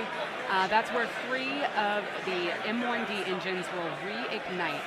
And what that burn does is it slows down stage 1 as it re-enters the upper parts of the Earth's atmosphere. If we didn't do that, that aerodynamic re-entry heating, the aero heating would heat up stage 1 and it would potentially break it apart. So we got to slow it down. From there, stage 1 is going to coast its way back down using those grid fins to help steer it, and then it'll execute the landing burn. That's going to happen at T plus 9 minutes and 24 seconds. That's where we're going to reignite that center E9 engine to hopefully bring stage 1 down to a beautiful stop right on the drone ship. That's right, and while all that's happening, the second stage, which you can see glowing bright here, continuing to power Dragon, it's going to continue burning until just about 9 minutes after launch. So at 8 minutes and 59 seconds is where it's targeted to cut off. Down to a single engine, but that one providing a little over 200,000 pounds of thrust to carry Dragon through the upper parts of Earth's atmosphere. Not as much resistance to fight against once you're up this high. And it's going to get Dragon into that initial orbit, and it's still going to be a couple hundred kilometers beneath the station, and then it'll be turned over to thrusters on Dragon once it separates from that second stage to then begin the chase down of the orbiting laboratory. But 5 minutes, 11 seconds and counting past launch. All the calls so far indicating nominal performance. So we're continuing to see great stuff so far from both stages of Falcon 9. Okay, we're hearing that MVAC is performing nominally. It's looking good on power. Temperatures are good. And stage 1 continues to come back nominally. And look over there on the left on your screen, you see that picture of Ripley and that 0G indicator. That's right. Keep an eye out as long as we have the view. As soon as Dragon's separated and it's essentially then in its free flight mode, you're going to see that little planet Earth start to float up. So keep an eye out once we separate Dragon in just a couple of minutes from now. 6 minutes past launch.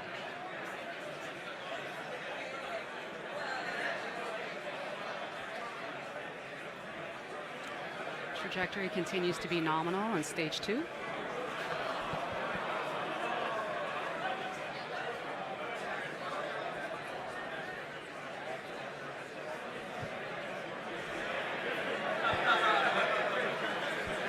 Still have about 2.5 more minutes left of this burn, at which point MVAC will shut down. We're just under a minute away from that entry burn on stage 1 that I mentioned before.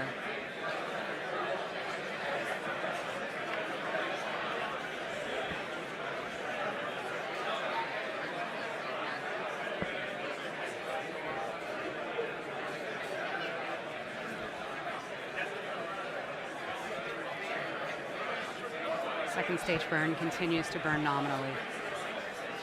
All right, we're over 7 minutes since that liftoff. Feels like it was 30 seconds ago. Continuing to carry Dragon up. It's going to make it to that initial orbit after it separates. The separation coming about a minute after that second stage cutoff.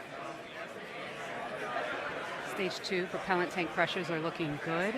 The burn continues to be healthy.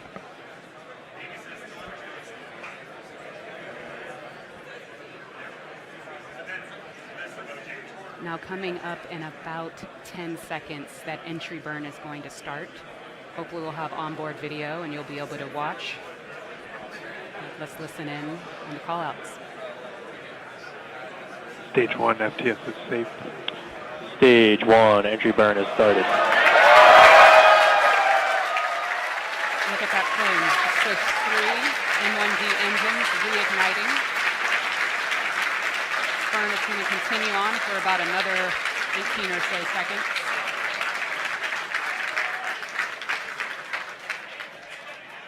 Yeah, so a little back-to-back action now as we see stage 1 coming back down towards Earth, stage 2 still making its way up into outer space. The Dragon still nestled on top, getting ready. Stage 1, entry burn, shutdown. And there's the end of that stage 1 shutdown. Okay, so stage 1 is going to continue to coast its way down using those grid fins for attitude control and steering. Next and in just under a Steering minute. ship, AOS. Ah, that's right. It's coming up in about 10 seconds.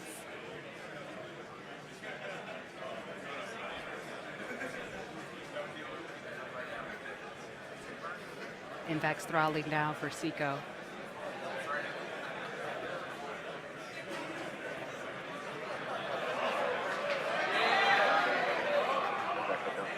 Stage 1 is transonic. And we have had a successful shutdown. Invax. All right. Stage 1 landing burn is supposed to start.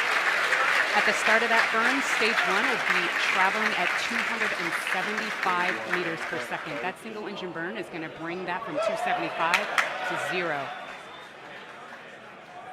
We did just hear that stage 1 landing burn has started.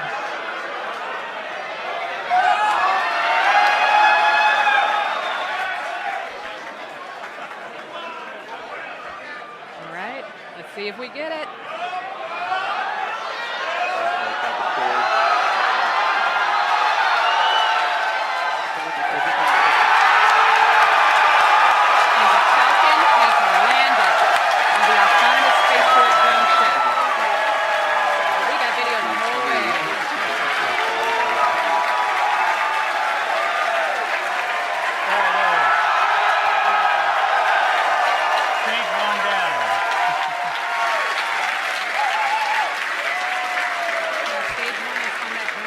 About 500 kilometers away from where it launched from. The vehicle will now undergo its safing procedures, and the recovery team will make sure it's strapped down and it'll make its way back to Earth. Or sorry, back to Cape Canaveral. It's already on. So there's still a lot more to go here. We have Dragon separation coming up. Let's go back to Tom Perderio to cover that next big milestone. Wow, what a landing. Coming up very shortly in just about 20 seconds here, the Dragon spacecraft is going to be separating from the top of the Falcon 9 rocket. Separation should be occurring around 11 minutes and 5 seconds. Just about now. Let's wait for confirmation. Dragon, separation confirmed.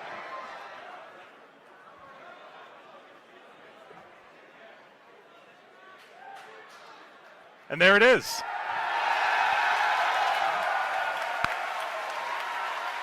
You're looking at a view from the top of the second stage of the Falcon 9 rocket.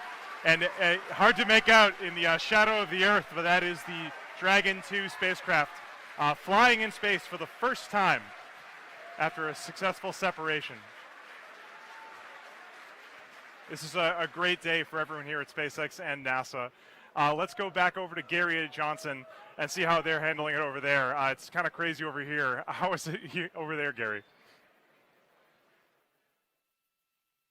Thanks, Tom. We were definitely enjoying hearing some of the cheers from over you guys. You can actually kind of see behind us. We got quite a number of viewers here in the International Space Station Flight Control Room. Very exciting time that we have now that they're waving. So this is, for us here in Mission Control Houston, this is just the beginning. Now that Dragon is in orbit, we have just over a day until Dragon's scheduled to be docked to the International Space Station. There's a lot of milestones to get through. The crew have been, again, reviewing their procedures, getting ready for some of those moments, again, monitoring the approach and even performing some commands while the Dragon is close enough. But again, there's a lot of work to do.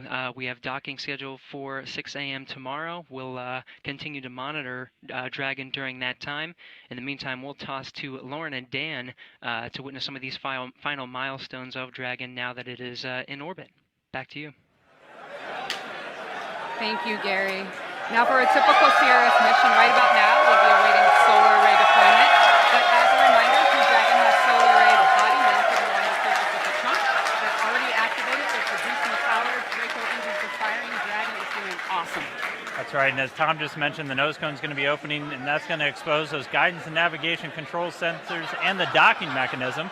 And then pretty soon, Dragon's going to execute that series of burns to gradually raise its orbit up to align more closely with the International Space Station.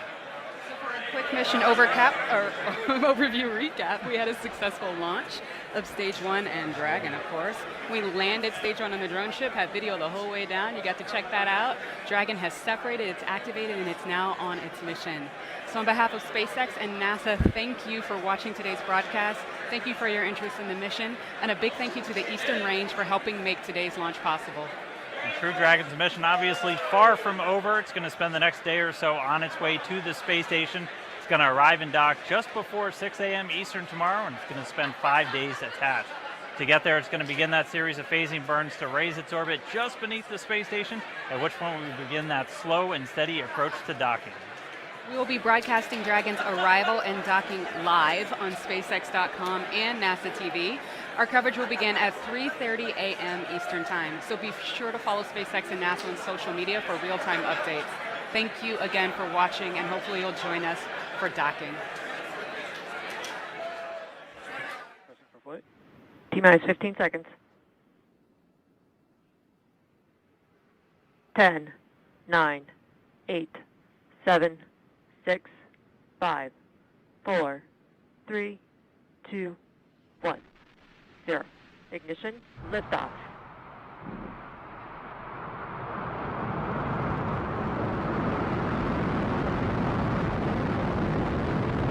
Vehicle is pitching downrange.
T-minus 30 seconds.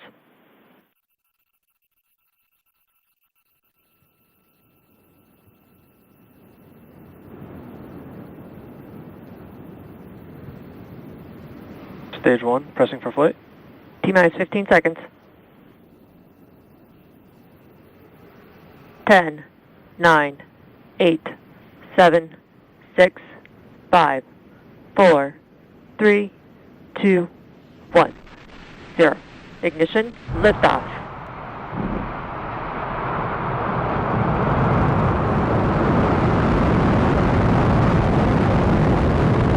Vehicle is pitching downrange.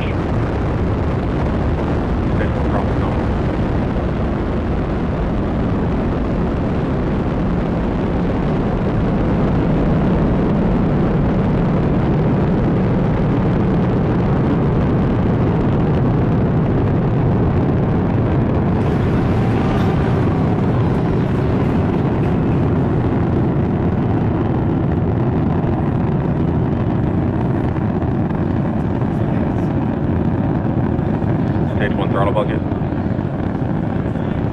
Power and telemetry nominal.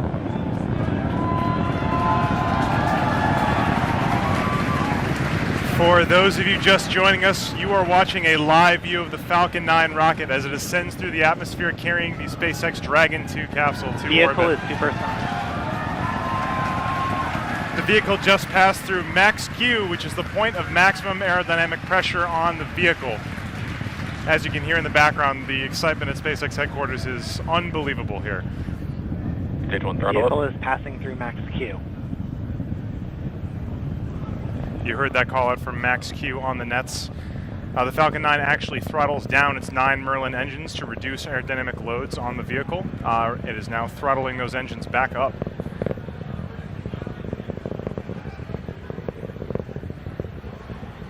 Coming up at T plus 2 minutes and 35 seconds is going to be three events in quick succession. The first one is going to be the main engine cutoff, or MECO. That's when the 9 Merlin 1D engines that you can see on your screen right now will cut off shortly before a stage separation at 2 minutes and 38 seconds. Shortly after that, the Merlin vacuum engine on the bottom of the second stage of the Falcon 9 will ignite in what we call second engine start, or SES. That'll be at 2 minutes and 46 seconds. So stand by for main engine cutoff, stage separation, and second engine start coming up in just about 20 seconds from now.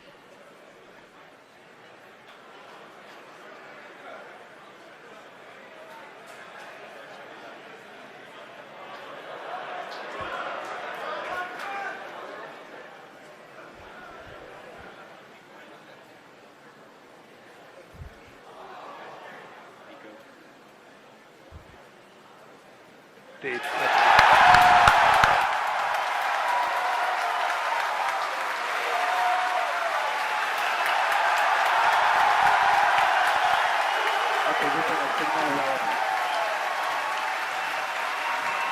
As you can hear from the cheering here at SpaceX headquarters, we did have a successful main engine cutoff, a stage separation, and as you can see on the right-hand side of your screen, that second stage engine is currently started and accelerating Dragon towards orbit.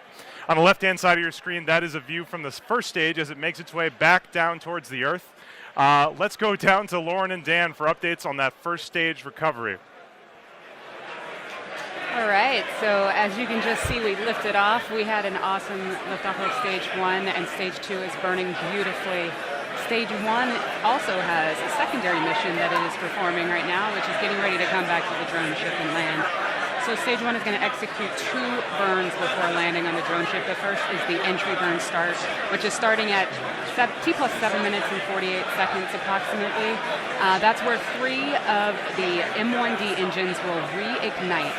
And what that burn does is it slows down stage 1 as it re-enters the upper parts of the Earth's atmosphere. If we didn't do that, that aerodynamic re-entry heating, the aero heating would heat up stage 1 and it would potentially break it apart. So we got to slow it down. From there, stage 1 is going to coast its way back down using those grid fins to help steer it, and then it'll execute the landing burn. That's going to happen at T plus 9 minutes and 24 seconds. That's where we're going to reignite that center E9 engine to to hopefully bring stage 1 down to a beautiful stop right on the drone ship. That's right, and while all that's happening, the second stage, which you can see glowing bright here, continuing to power Dragon, it's going to continue burning until just about 9 minutes after launch. So at 8 minutes and 59 seconds is where it's targeted to cut off. Down to a single engine, but that one providing a little over 200,000 pounds of thrust to carry Dragon through the upper parts of Earth's atmosphere. Not as much resistance to fight against once you're up this high. And it's going to get Dragon into that initial orbit, and it's still going to be a couple hundred kilometers beneath the station, and then it'll be turned over to thrusters on Dragon once it separates from that second stage to then begin the chase down of the orbiting laboratory. But 5 minutes, 11 seconds and counting past launch. All the calls so far indicating nominal performance. So we're continuing to see great stuff so far from both stages of Falcon 9. Okay, we're hearing that MVAC is performing nominally. It's looking good on power. Temperatures are good. And stage 1 continues to come back nominally. And look over there on the left on your screen, you see that picture of Ripley in that 0G indicator. That's right. Keep an eye out as long as we have the view. As soon as Dragon's separated and it's essentially then in its free flight mode, you're going to see that little planet Earth start to float up. So keep an eye out once we separate Dragon in just a couple of minutes from now. 6 minutes past launch.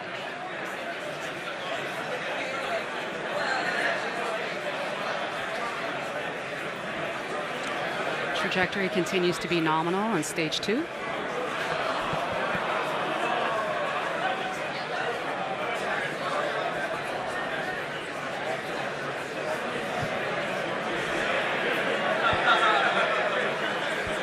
Still have about 2.5 more minutes left of this burn, at which point MVAC will shut down.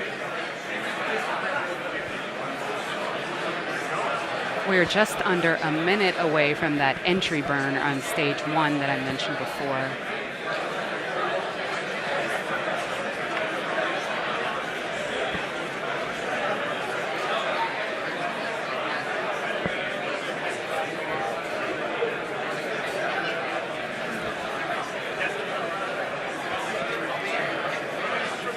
Second stage burn continues to burn nominally.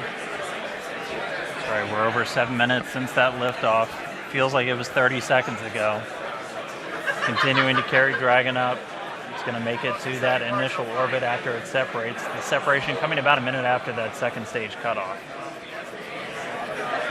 Stage 2 propellant tank pressures are looking good. And the burn continues to be healthy.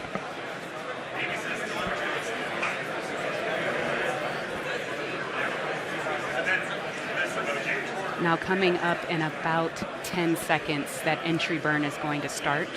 Hopefully we'll have onboard video and you'll be able to watch. Let's listen in on the call-outs. Stage 1, FTS is safe. Stage 1, entry burn has started. Look at that plane. It's push 3 M1D engines reigniting.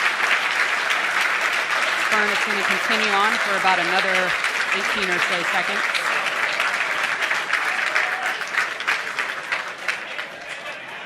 Yeah, so a little back-to-back action now as we see stage 1 coming back down towards Earth, stage 2 still making its way up into outer space. The Dragon still nestled on top, getting ready. Stage 1, entry burn, shutdown. And there's the end of that stage 1 shutdown.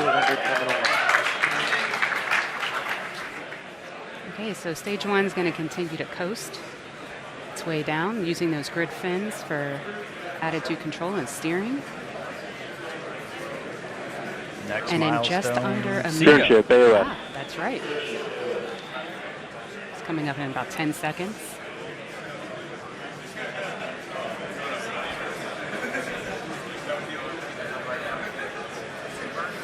MVAC's throttling now for SECO.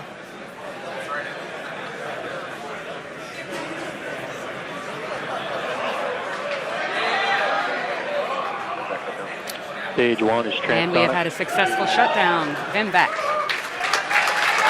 right. Stage 1 landing burn is supposed to start.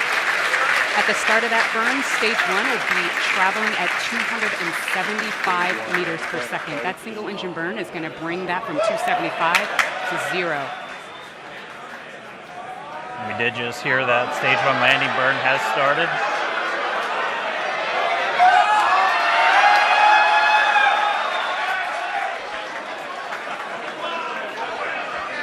All right, let's see if we get it.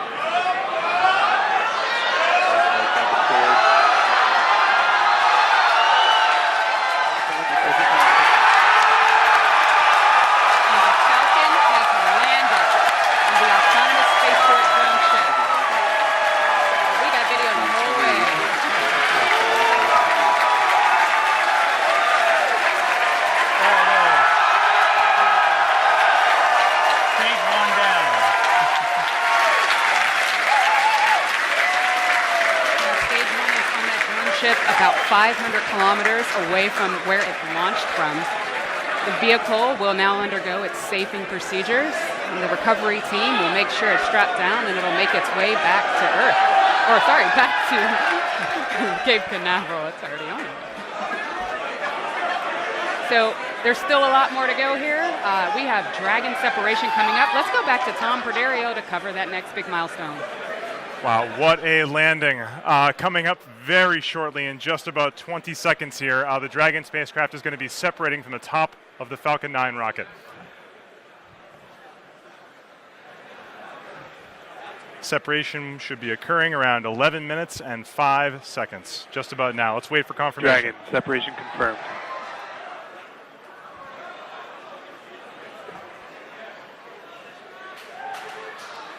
And there it is.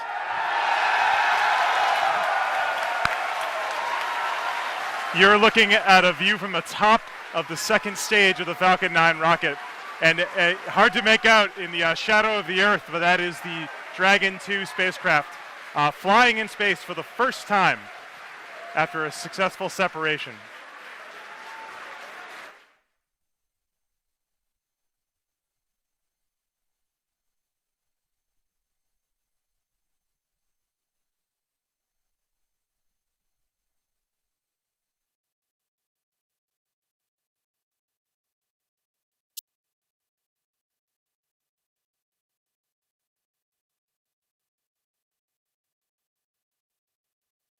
T-minus 30 seconds.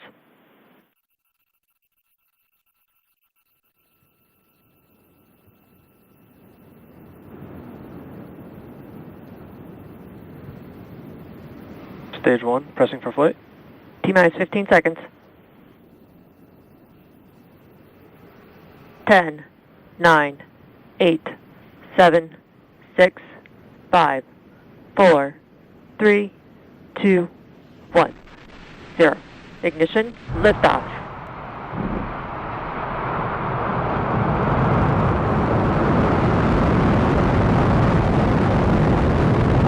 Vehicle is pitching downrange.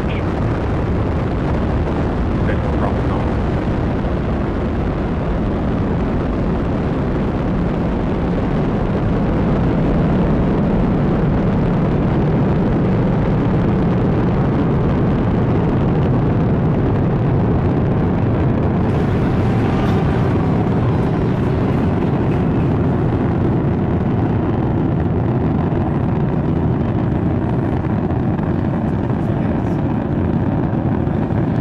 Throttle bucket. Power and telemetry nominal.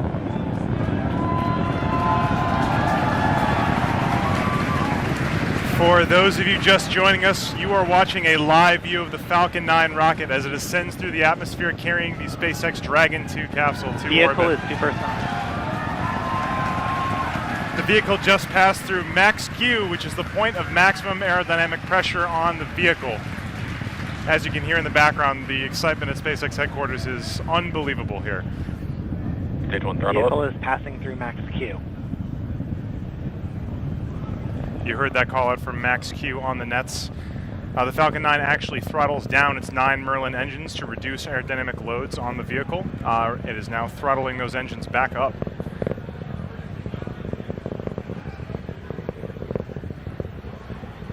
Coming up at T plus 2 minutes and 35 seconds is going to be I'm back three in events in control. quick succession. The first one is going to be the main engine cutoff, or MECO. That's when the 9 Merlin 1D engines that you can see on your screen right now will cut off shortly before a stage separation at 2 minutes and 38 seconds. Shortly after that, the Merlin vacuum engine on the bottom of the second stage of the Falcon 9 will ignite in what we call second engine start, or SES. That'll be at 2 minutes and 46 seconds. So stand by for main engine cutoff, stage separation, and second engine start coming up in just about 20 seconds from now.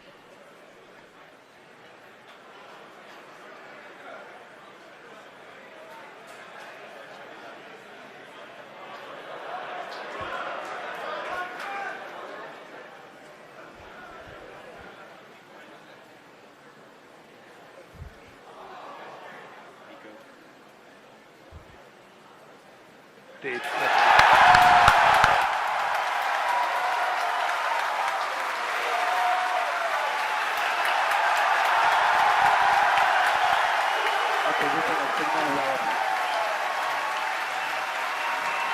As you can hear from the cheering here at SpaceX headquarters, we did have a successful main engine cutoff, a stage separation, and as you can see on the right-hand side of your screen, that second stage engine is currently started and accelerating Dragon towards orbit. On the left-hand side of your screen, that is a view from the first stage as it makes its way back down towards the Earth. Let's go down to Lauren and Dan for updates on that first stage recovery. All right, so as you can just see, we lifted off. We had an awesome liftoff of stage 1, and stage 2 is burning beautifully. Stage 1 also has a secondary mission that it is performing right now, which is getting ready to come back to the drone ship and land. So stage 1 is going to execute 2 burns before landing on the drone ship. The first is the entry burn start, which is starting at T plus 7 minutes and 48 seconds approximately. That's where 3 of the M1D engines will reignite. And what that burn does is it slows down stage 1 as it re-enters the upper parts of the Earth's atmosphere. If we didn't do that, that aerodynamic re-entry heating, the aero heating would heat up stage 1 and it would potentially break it apart. So we got to slow it down. From there, stage 1 is going to coast its way back down using those grid fins to help steer it, and then it'll execute the landing burn. That's going to happen at T plus 9 minutes and 24 seconds. That's where we're going to reignite that center E9 engine to hopefully bring stage 1 down to a beautiful stop right on the drone ship. That's right, and while all that's happening, the second stage, which you can see glowing bright here, continuing to power Dragon, it's going to continue burning until just about 9 minutes after launch. So at 8 minutes and 59 seconds is where it's targeted to cut off. Down to a single engine, but that one providing a little over 200,000 pounds of thrust to carry Dragon through the upper parts of Earth's atmosphere. Not as much resistance to fight against once you're up this high. And it's going to get Dragon into that initial orbit, and it's still going to be a couple hundred kilometers beneath the station, and then it'll be turned over to thrusters on Dragon once it separates from that second stage to then begin the chase down of the orbiting laboratory. But 5 minutes, 11 seconds and counting past launch. All the calls so far indicating nominal performance. So we're continuing to see great stuff so far from both stages of Falcon 9. Okay, we're hearing that MVAC is performing nominally. It's looking good on power. Temperatures are good. And stage 1 continues to come back nominally. And look over there on the left on your screen, you see that picture of Ripley in that 0G indicator. That's right. Keep an eye out as long as we have the view. As soon as Dragon's separated and it's essentially then in its free flight mode, you're going to see that little planet Earth start to float up. So keep an eye out once we separate Dragon in just a couple of minutes from now. 6 minutes past launch.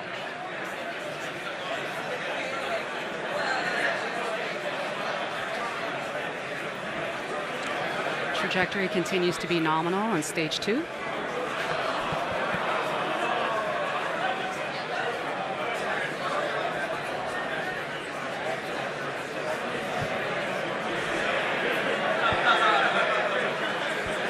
Still have about 2.5 more minutes left of this burn, at which point MVAC will shut down.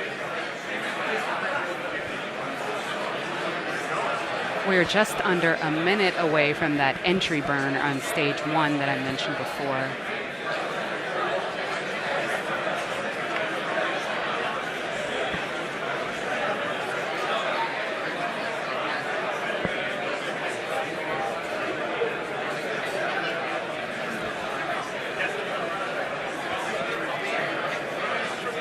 Second stage burn continues to burn nominally.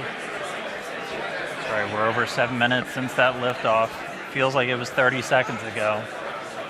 Continuing to carry Dragon up. It's going to make it to that initial orbit after it separates. The separation coming about a minute after that second stage cutoff. Stage 2 propellant tank pressures are looking good. The burn continues to be healthy.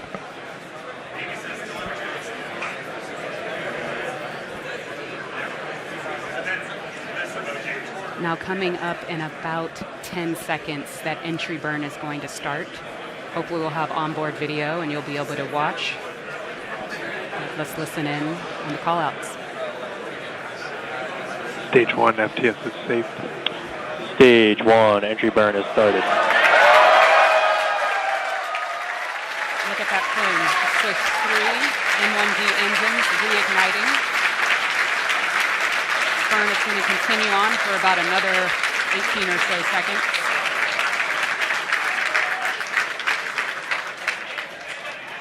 Yeah, so a little back-to-back action now as we see stage 1 coming back down towards Earth, stage 2 still making its way up into outer space. The Dragon still nestled on top, getting ready. Stage 1, entry burn, shutdown. And there's the end of that stage 1 shutdown. Stage 2 is under terminal. Okay, so stage 1 is going to continue to coast its way down using those grid fins for attitude control and steering. Next and in milestone, just under a Seco. minute. Ah, that's right. It's coming up in about 10 seconds.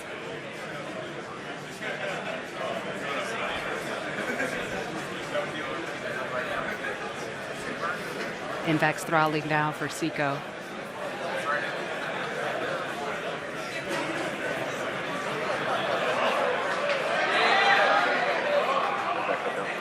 Stage 1 is transonic. And we have had a successful shutdown. Invax. All right. Stage 1 landing burn is supposed to start. At the start of that burn, stage 1 will be traveling at 275 meters per second. That single engine burn is going to bring that from 275 to 0. We did just hear that stage 1 landing burn has started.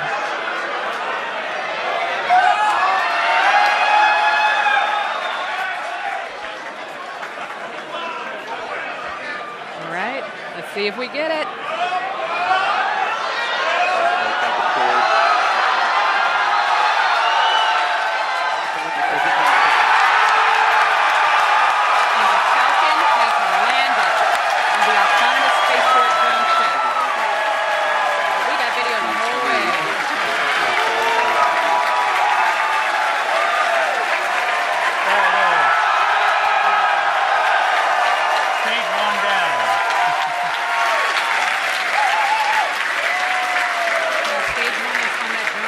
About 500 kilometers away from where it launched from. The vehicle will now undergo its safing procedures, and the recovery team will make sure it's strapped down and it'll make its way back to Earth. Or sorry, back to Cape Canaveral. It's already on. So there's still a lot more to go here. We have Dragon separation coming up. Let's go back to Tom Perderio to cover that next big milestone. Wow, what a landing. Coming up very shortly in just about...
to you. Thank you, Gary.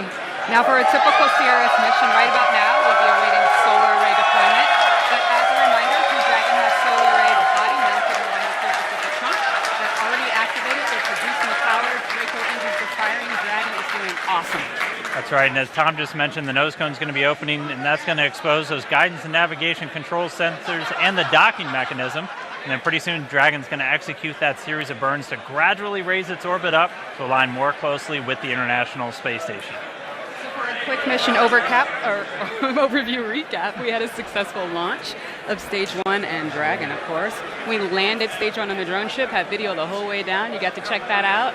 Dragon has separated, it's activated, and it's now on its mission. So on behalf of SpaceX and NASA, thank you for watching today's broadcast. Thank you for your interest in the mission, and a big thank you to the Eastern Range for helping make today's launch possible. And Crew Dragon's mission obviously far from over. It's going to spend the next day or so on its way to the space station. It's going to arrive and dock just before 6 a.m. Eastern tomorrow, and it's going to spend 5 days attached.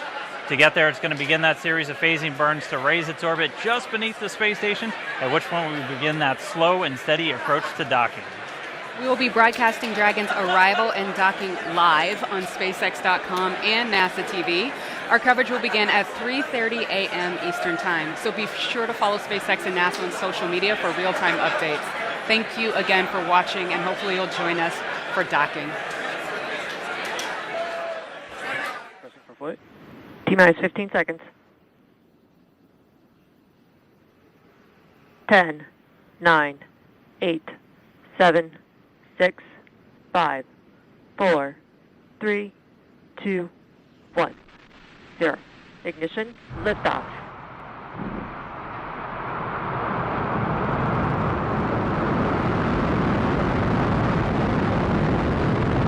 Vehicle is pitching downrange.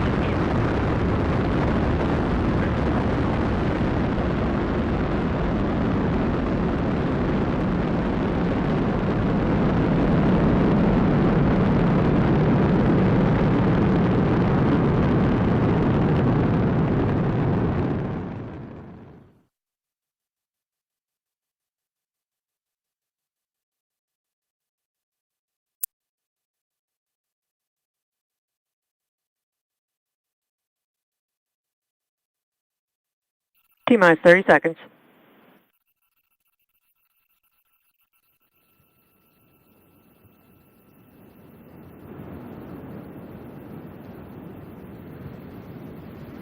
Stage 1, pressing for flight. T-minus 15 seconds.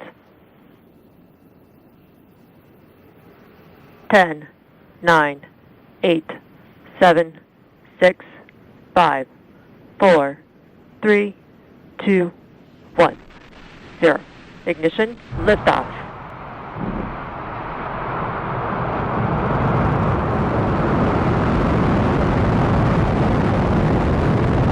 Vehicle is pitching downrange. Visual crossing off.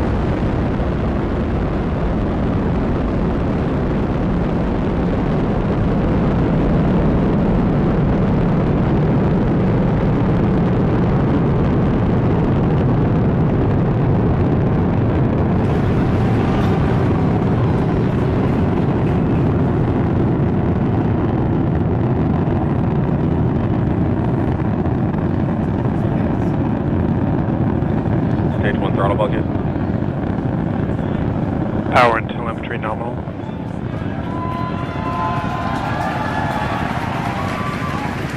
For those of you just joining us, you are watching a live view of the Falcon 9 rocket as it ascends through the atmosphere carrying the SpaceX Dragon 2 capsule to Vehicle orbit. is supersonic.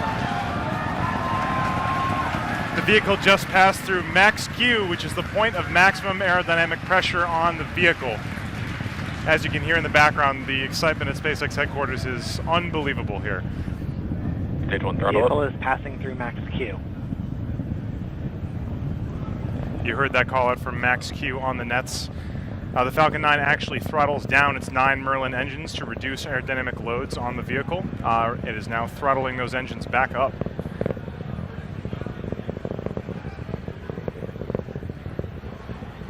Coming up at T plus 2 minutes and 35 seconds is going to be three events in quick succession. The first one is going to be the main engine cutoff, or MECO. That's when the 9 Merlin 1D engines that you can see on your screen right now will cut off shortly before a stage separation at 2 minutes and 38 seconds.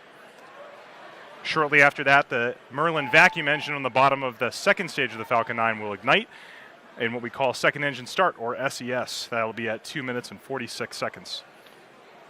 So stand by for main engine cutoff, stage separation, and second engine start coming up in just about 20 seconds from now.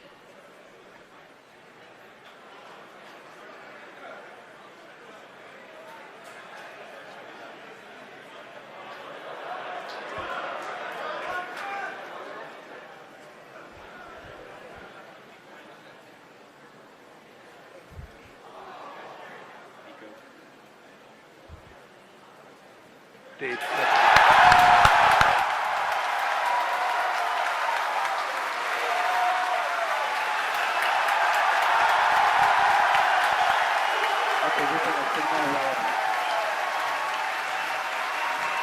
As you can hear from the cheering here at SpaceX headquarters, we did have a successful main engine cutoff, a stage separation.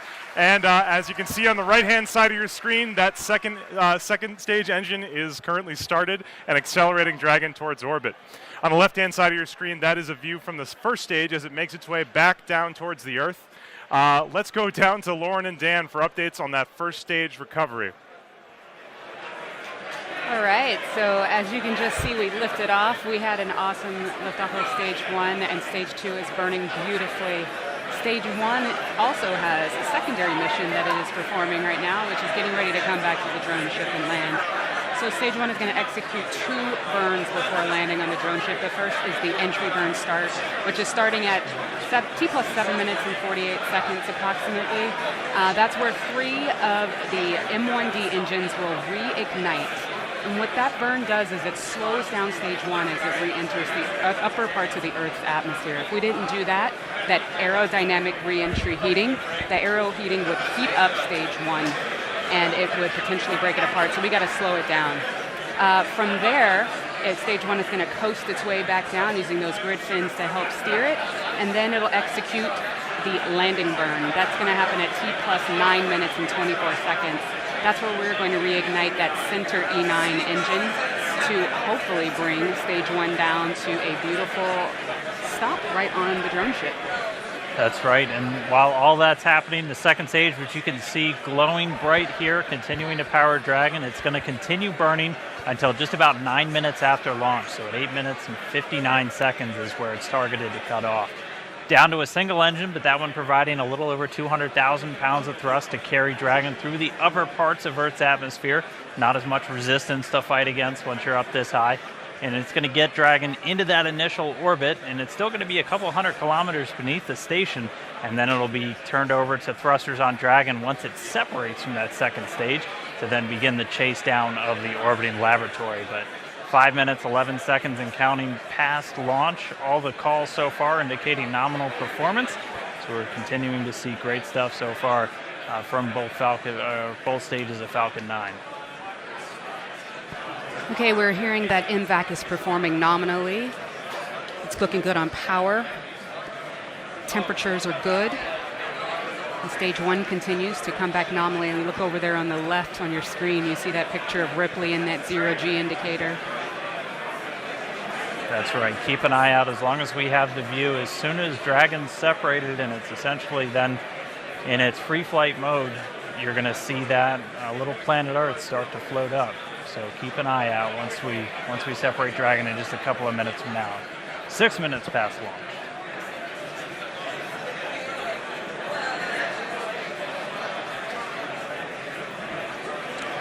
Trajectory continues to be nominal on stage 2.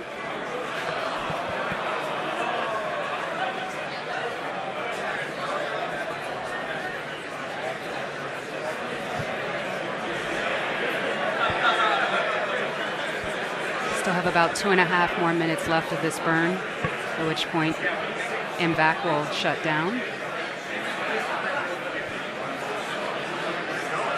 We're just under a minute away from that entry burn on stage 1 that I mentioned before.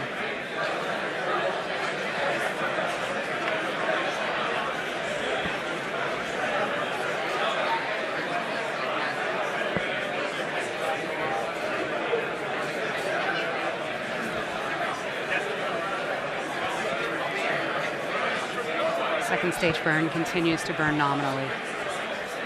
That's right, we're over 7 minutes since that liftoff. Feels like it was 30 seconds ago. Continuing to carry Dragon up. It's going to make it to that initial orbit after it separates. The separation coming about a minute after that second stage cutoff. Stage 2 propellant tank pressures are looking good. The burn continues to be healthy.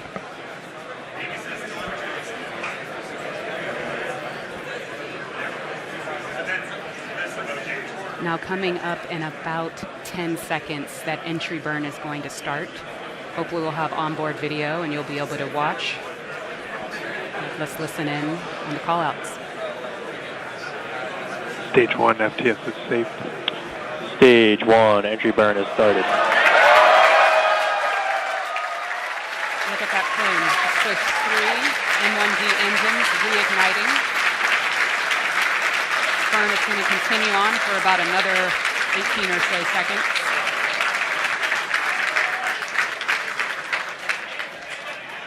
Yeah, so a little back-to-back action now as we see stage 1 coming back down towards Earth, stage 2 still making its way up into outer space. The Dragon still nestled on top, getting ready. Stage 1, entry burn, shutdown. And there's the end of that stage 1 shutdown.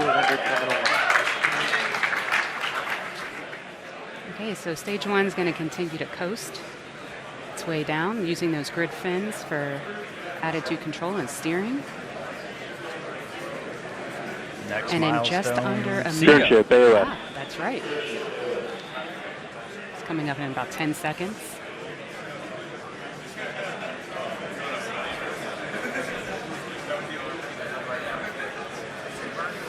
Invex throttling now for Seco.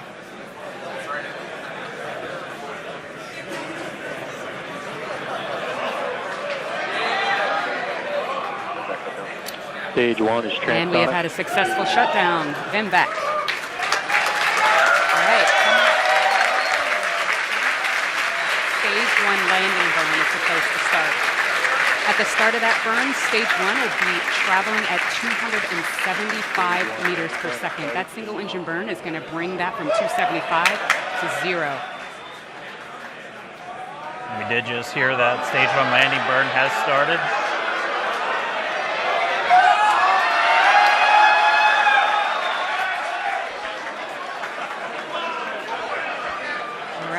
Let's see if we get it.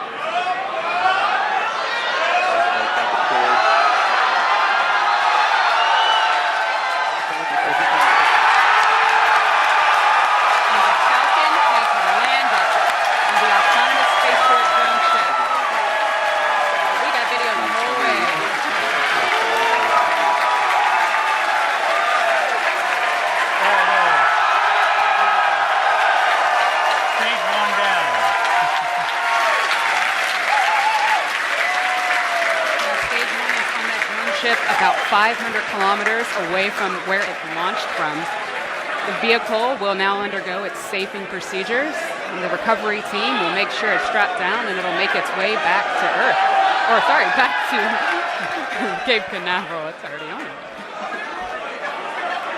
So there's still a lot more to go here. We have Dragon separation coming up. Let's go back to Tom Perderio to cover that next big milestone. Wow, what a landing. Coming up very shortly in just about 20 seconds here, the Dragon spacecraft is going to be separating from the top of the Falcon 9 rocket. Separation should be occurring around 11 minutes and 5 seconds, just about now. Let's wait for confirmation. Dragon, separation confirmed.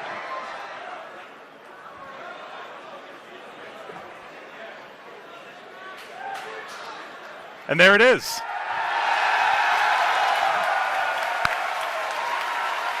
You're looking at a view from the top of the second stage of the Falcon 9 rocket. And hard to make out in the shadow of the Earth, but that is the Dragon 2 spacecraft flying in space for the first time. after a successful separation. This is a great day for everyone here at SpaceX and NASA.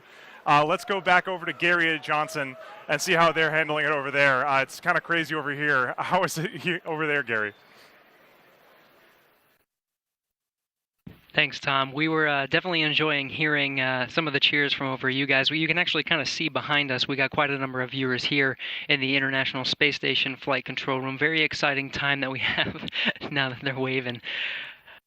So this is, for us here in Mission Control Houston, this is just the beginning. Now that Dragon is in orbit, we have just over a day until Dragon's scheduled to be docked to the International Space Station. There's a lot of milestones to get through.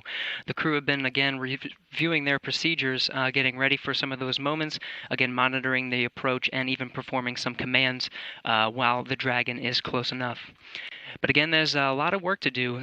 We have docking scheduled for 6 a.m. tomorrow. We'll continue to monitor Dragon during that time.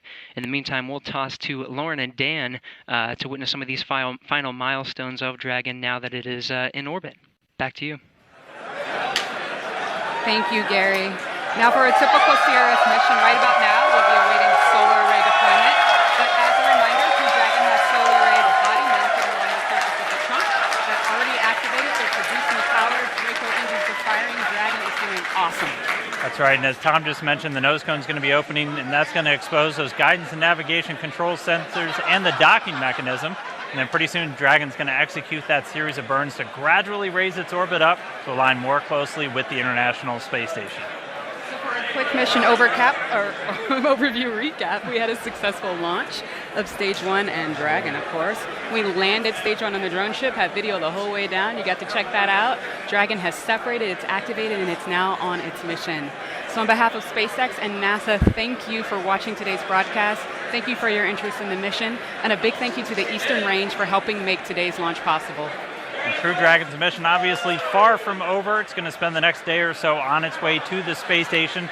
It's going to arrive and dock just before 6 a.m. Eastern tomorrow, and it's going to spend 5 days attached. To get there, it's going to begin that series of phasing burns to raise its orbit just beneath the space station, at which point we will begin that slow and steady approach to docking. We will be broadcasting Dragon's arrival and docking live on SpaceX.com and NASA TV. Our coverage will begin at 3:30 a.m. Eastern Time, so be sure to follow SpaceX and NASA on social media for real-time updates. Thank you again for watching, and hopefully you'll join us for docking. Pressing for flight. T-minus 15 seconds. 10, 9, 8, 7, 6, 5, 4, 3, 2, 1, 0. Ignition, liftoff.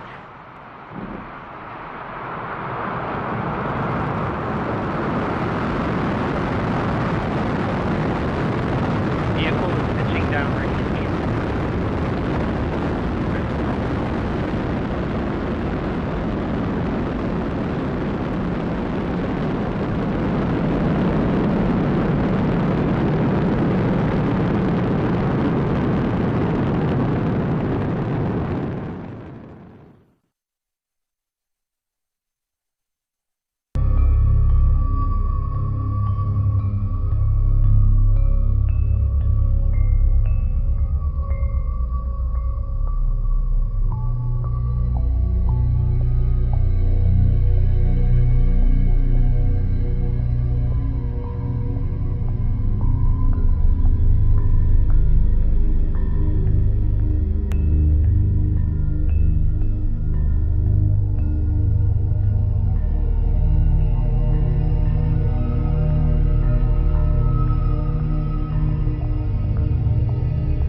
T-minus 15 seconds.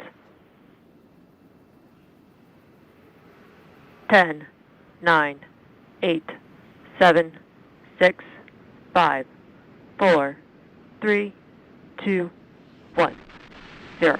Ignition, liftoff.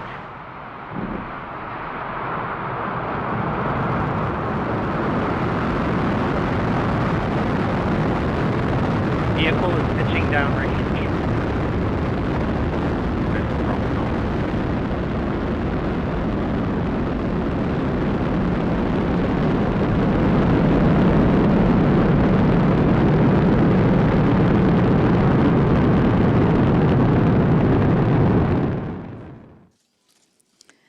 Welcome. My name is Bettina Enclon. I'm the Associate Administrator of Communications here at NASA, and thank you for joining us for the post-launch briefing of Demo 1. Just as a reminder, for each of the reporters, please say your name and organization. We also have reporters calling in on the line, and also questions from social media. Please be respectful of the other reporters, and one reporter per question. With that, I'm going to turn it over to NASA Administrator Jim Bridenstine. Well, thank you, Bettina. It's an exciting evening. We've got a great group of folks here that can share some of their experiences. I'll introduce them, and then I'll say a few words and turn it over to Elon Musk to say a few words about tonight's, or I should say today's event, whatever time it may be. I'm not sure. To start, the CEO and lead designer of SpaceX, Elon Musk, is here. We have two astronauts, Bob Behnken and Doug Hurley, who will be flying on the Demo 2 mission, which we're anxiously anticipating. We have Steve Stitch, the Deputy Manager of the Commercial Crew Program and the NASA Launch Manager for Demo 1, way down on my far right, and Kirk Shireman, the Manager of the International Space Station Program, to my immediate right. So tonight was a big night for the United States of America, a great night for NASA. What today really represents is a new era in spaceflight, an era where we are looking forward to being one customer as an agency and as a country. We're looking forward to being one customer of many customers in a robust commercial marketplace in low Earth orbit, so that we can drive down cost and increase access in ways that historically have not been possible. And we have our first provider of multiple providers today that had a successful launch. This is just the beginning. We're still in the first quarter. It's a 5-day mission, and we're looking forward to future successes on this mission and missions beyond this one. So, Elon, I'll turn it over to you for a few of your opening comments. Sure. Well, thank you. Well, I'd just like to express a very strong note of appreciation for the SpaceX team that's worked. It's been 17 years to get to this point, from 2002 to now, and incredible amount of hard work and sacrifice from a lot of people that gotten to this point. Yeah, to be frank, I'm a little emotionally exhausted because that was super stressful, but it worked so far. We have to dock the station, we have to come back, but so far it has worked. Some of the riskiest items we've passed some of the riskiest items. But I'd like to also express a great appreciation for NASA. SpaceX would not be here without NASA, without the incredible work that was done before SpaceX even started, and without the support after SpaceX did start. So thank you. Absolutely. Well, it's great to have so many people here so early in the morning. So we'll just open it up. If people have questions, I'll just call on folks as we go. The gentleman right here in the gray jacket. Ivan Couron of Agence France Presse. Mr. Musk, do you have any customers for the capsule, private customers other than NASA? We've not sought any private customers. Our focus has been on serving NASA's needs, but once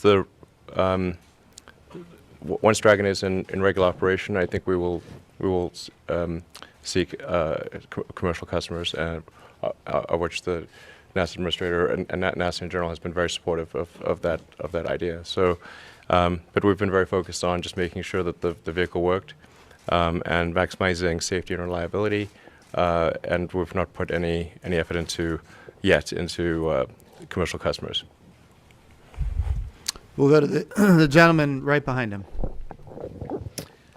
Hi, good morning. Tom Costello with NBC News, and congratulations to all. Elon, can you talk about now what does today prove to NASA and to the world about your capabilities at SpaceX and Dragon specifically?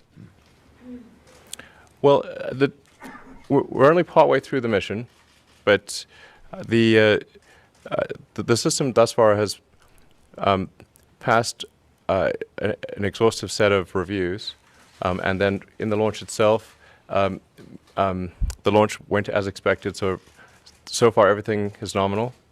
The Dragon 2 or Crew Dragon is a fundamental redesign. There's hardly a part in common with Dragon 1, which in retrospect I'll probably change actually, but there's a massive amount of new equipment on the vehicle, and everything appears to be working fine. So yeah, we opened the nose cone. The forward Draco thrusters fired. The propellant system is working. It's much more complex than Dragon 1 because you have the integrated launch escape thrusters, the Super Draco launch escape thrusters on the side.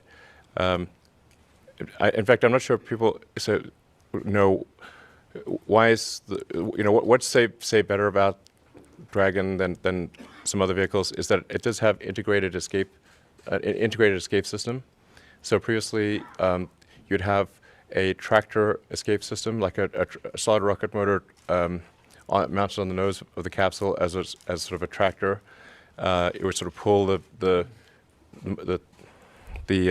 spacecraft away. That's how Soyuz works, for example. But in the case of Dragon, they're integrated. So you have an abort capability all the way to orbit. So and you do not have to worry about a separation event of the launch escape system. So this is, I think, quite a big safety improvement in principle. And then over the next, hopefully tomorrow, in about 24 hours, we'll be docking with the space station, so that it will be able to dock with the space station without using the arm.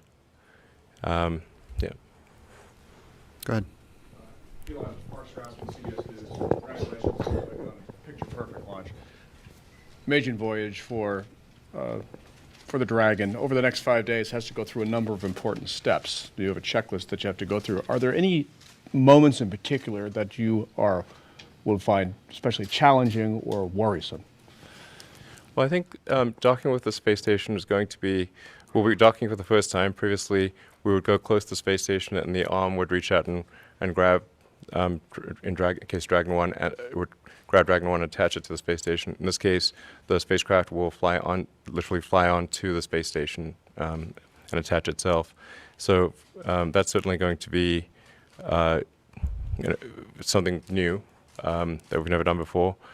And then re-entry, because the back shell is not symmetric in the way that Dragon 1 is. And it's not sort of a smooth conic like Dragon 1. You've got the launch escape thruster pods that could potentially cause a roll instability on re-entry. But I think it's unlikely. We've run simulations 1,000 times, but this is a possibility. So I think that the re-entry with the asymmetric back shell, and then the parachutes are new. Will the parachutes deploy correctly? Will the system guide Dragon 2 to the right location and splash down safely? I see hypersonic re-entry is probably my biggest concern. Oh, just because of the asymmetric back shell. So the emotional exhaustion will go on. Yeah. For a week. We'll go right here. Yes. chance to see the camera inside the capsule at liftoff in the first minute. What did you see? What data? How did the sure mannequin test dummy Ripley do?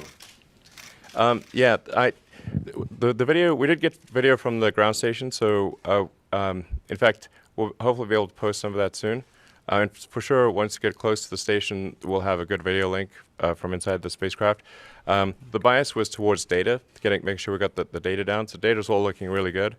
But I think if for members of the public, the real fun thing would be seeing the little celestial buddy, little tiny Earth, humanoid Earth thing floating around in 0G.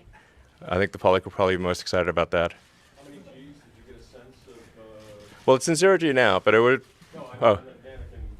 And it's fine. Yeah, it's like probably we got to about 4.5 Gs or something like that. It's no problem. Yeah. The mannequin didn't complain once. Yeah, no, it looked fine. We didn't even call it from him either, so yeah. You couldn't even tell. It's just it looked like a still. Yeah, looked fine. We'll go right here in the front. Tim Dodd, the Everyday Astronaut. I have a question regarding when you had the failure of landing and you had a block freeze of the Falcon 9, Block 5. You're unable to make changes according to NASA's requests. How did it, when you have non-mission critical things like grid fin hydraulic pumps that seize, what were you able to do as far as, you're in a freeze of the vehicle? How did that affect certification going on? Were you able to make tweaks to the hydraulic systems? Were you able to add a redundant pump already? Or did it not, is that not considered a freeze, I guess? Or what's that like, I guess? No, we've been actually able to work with NASA very well and make changes as it's like as I said earlier, I think you can always think of like this was like kind of co-designed by NASA and SpaceX, like in the sense that there was so much interaction and feedback that this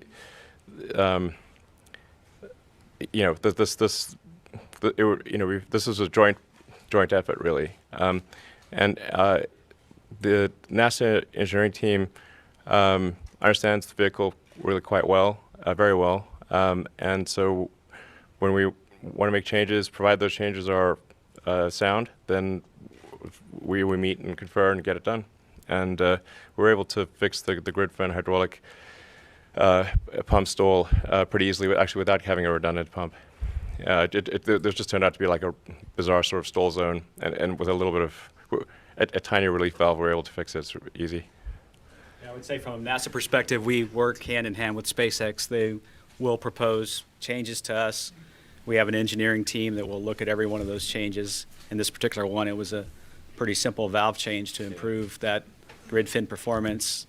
SpaceX proposed it. They bring it to us. We kind of go through it with our process, and engineers look at it, and then we make those changes to the vehicle. So it's a very methodical process. I would say we have great teamwork between NASA and SpaceX.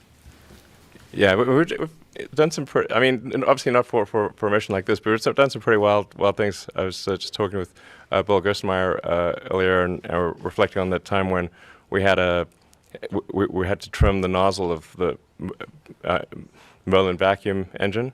So the C103 nozzle, which is like an OVM Hafnium nozzle for the vacuum extension, had like a little tear in it. So we basically sent one of our best techs in there to trim it with a pair of scissors, and it was like, this is pretty crazy, but Bill and I was like, well, it should work. And it did. did work. We'll go right here in the NASA shirt. Mary Liz Bender with the Planetary Society. Elon, you've spent 17 years pushing past adversity, doubt, and you must feel incredible to finally be at this stage. I'm just curious what advice you have to all the dreamers out there that are dealing with the same kind of doubt that you did. Oh, I always thought we would fail, so this is it's all upside. I thought maybe we had a 10% chance of reaching orbit starting out. So then people thought when we started SpaceX, they said, oh, you're going to fail. So I agree. I think we probably will fail. Yeah. It's worth trying anyway. Yeah. Yeah. How's that for honesty, huh? Yeah, let's not lose lose all the money from PayPal. I was like, well, you're probably right. And we almost did. We had first 3 launches of Falcon 1 didn't work. Then the 4th one, we scraped together some parts, and that one worked. And if that one hadn't worked, that would have been it for us. So, I don't know. I really believe in the future of space, and I think it's important that we become a spacefaring civilization, and be out there among the stars. And I think that's one of the things that makes people excited about the future. And we want the things that are in science fiction novels and movies not to be science fiction forever. We want them to be real one day. Does anyone have questions for the astronauts or specifics on commercial crew or the ISS?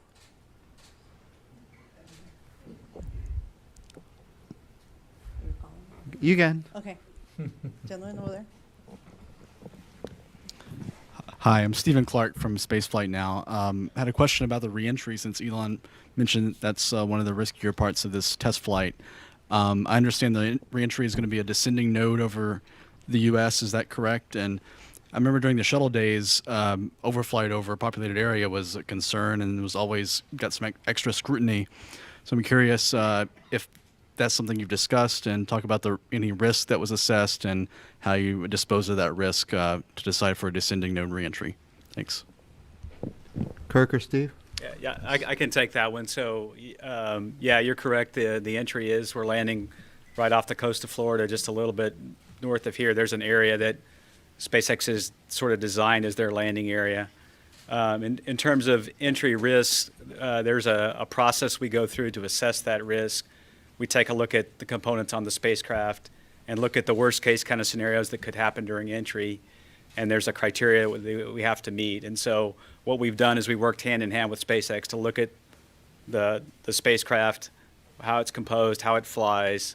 They run models and simulations of how it lands. We have an independent modeling system that we employed. And so we went through that whole process to ensure the safety of the public relative to landing.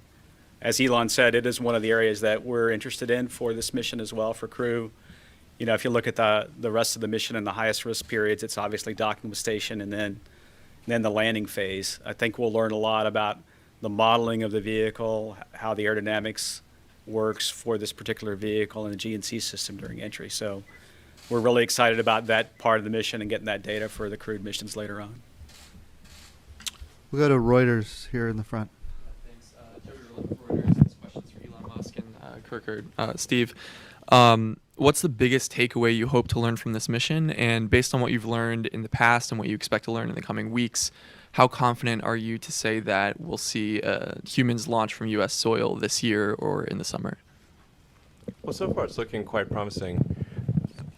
We're only part way into the mission, but so far it seems looking very good. The Dragon 2 has a very complex propellant system because of the fact that it's got an on-orbit maneuvering, it's got 16 on-orbit maneuvering thrusters, the little Draco thrusters, which are kind of small thrusters, and it's got the 8 Super Draco thrusters, which are very powerful thrusters, and the two are interwoven in a way that's quite tricky. And the main maneuvering thrusters on orbit actually thrust in the opposite direction that the propellant wants to flow. But so those worked. The forward thrusters under the nose cone worked, that's a big risk reduction. The nose cone opened, which is cool. The solar arrays work. So far everything looked good. Docking, as I mentioned, reentry. You can sort of see the illustration of there on the wall. What I mean by the back shell not being sort of a smooth conic like it is on Falcon on Dragon 1. It's got those escape thruster pods. Should be fine, but that would be a thing to make sure that it works on reentry, make sure the docking system works. Everything we know so far is looking positive, and unless something goes wrong, I would think that we'll be flying hopefully this year. Yeah, this summer, hopefully. Steve or Kirk, did you want to? Go ahead, Steve.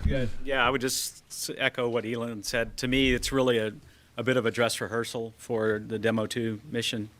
We're going to fly all aspects of the mission, so I think we'll learn, a lot of subtle things about the spacecraft, how it does thermally, how the GNC system works. Getting into the rendezvous, it'll be really important to check out how the sensors work as we approach station. It's the first time we've flown to this particular integrated docking apparatus with this vehicle. There's a series of steps we'll take as we move in closer to station to make sure that the systems are performing well on the Dragon. Obviously, the crew on station will be monitoring the vehicle coming in. And then at the end of the flight, while we're docked also, we'll understand how it works at station. We're going to exchange data between Dragon and the space station. We exchange airflow between the two vehicles, and then at the end of the flight, we'll do the undock maneuver, and then separate the trunk is another big event, right? Before we deorbit, we'll separate the trunk and then come in for the deorbit and entry. So lots of different pieces, and each piece, my experience is we'll learn a little bit, and as Elon said, the flight's going great so far. And I would turn it over to Kirk to see. Yeah. So the cool thing is you learn engineering things like you talked about, but operations things. So docking, coming close to the ISS, it's a test flight, but not really for us. We consider this one for score. It really is flying to the ISS, and we really want to protect the crew on board and the assets. So we'll learn that. We actually had to learn how to protect SpaceX's proprietary data when working with international partners, and so there's this whole dimensions of learning, and we've already done a tremendous amount of work, and I'm sure we're going to have some surprises along the way. That's what makes this so much fun. We're going to take a question from our social media participants. Okay, Powell Majak, perhaps, on Twitter is asking, how are the Dragon astronauts feeling about the spacecraft? I guess I would say for us, we've been following the process for a few years at this point. We've made a lot of trips out to Hawthorne to kind of see this spacecraft come together and the spacecraft that we'll fly on later this year come together as well. And so seeing a success like this definitely gives us a lot of confidence in the future. And, like folks have described, really this is about predicting what the vehicle is going to do and then testing it and making sure that those two things match up as you kind of go through this mission. And that's what's going to give us that confidence going forward. And launch has been wonderful. Activation has been wonderful. We still have some significant events going forward that we'll want to make sure match up as well. I think the other thing, that maybe to allude to the previous question a little bit, is that I think we also have learned how to work together as a team, and that's really the reason that Doug and I came to Florida to participate from inside the firing room. We, of course, on launch day won't be able to do that, but it's great to understand how that team works.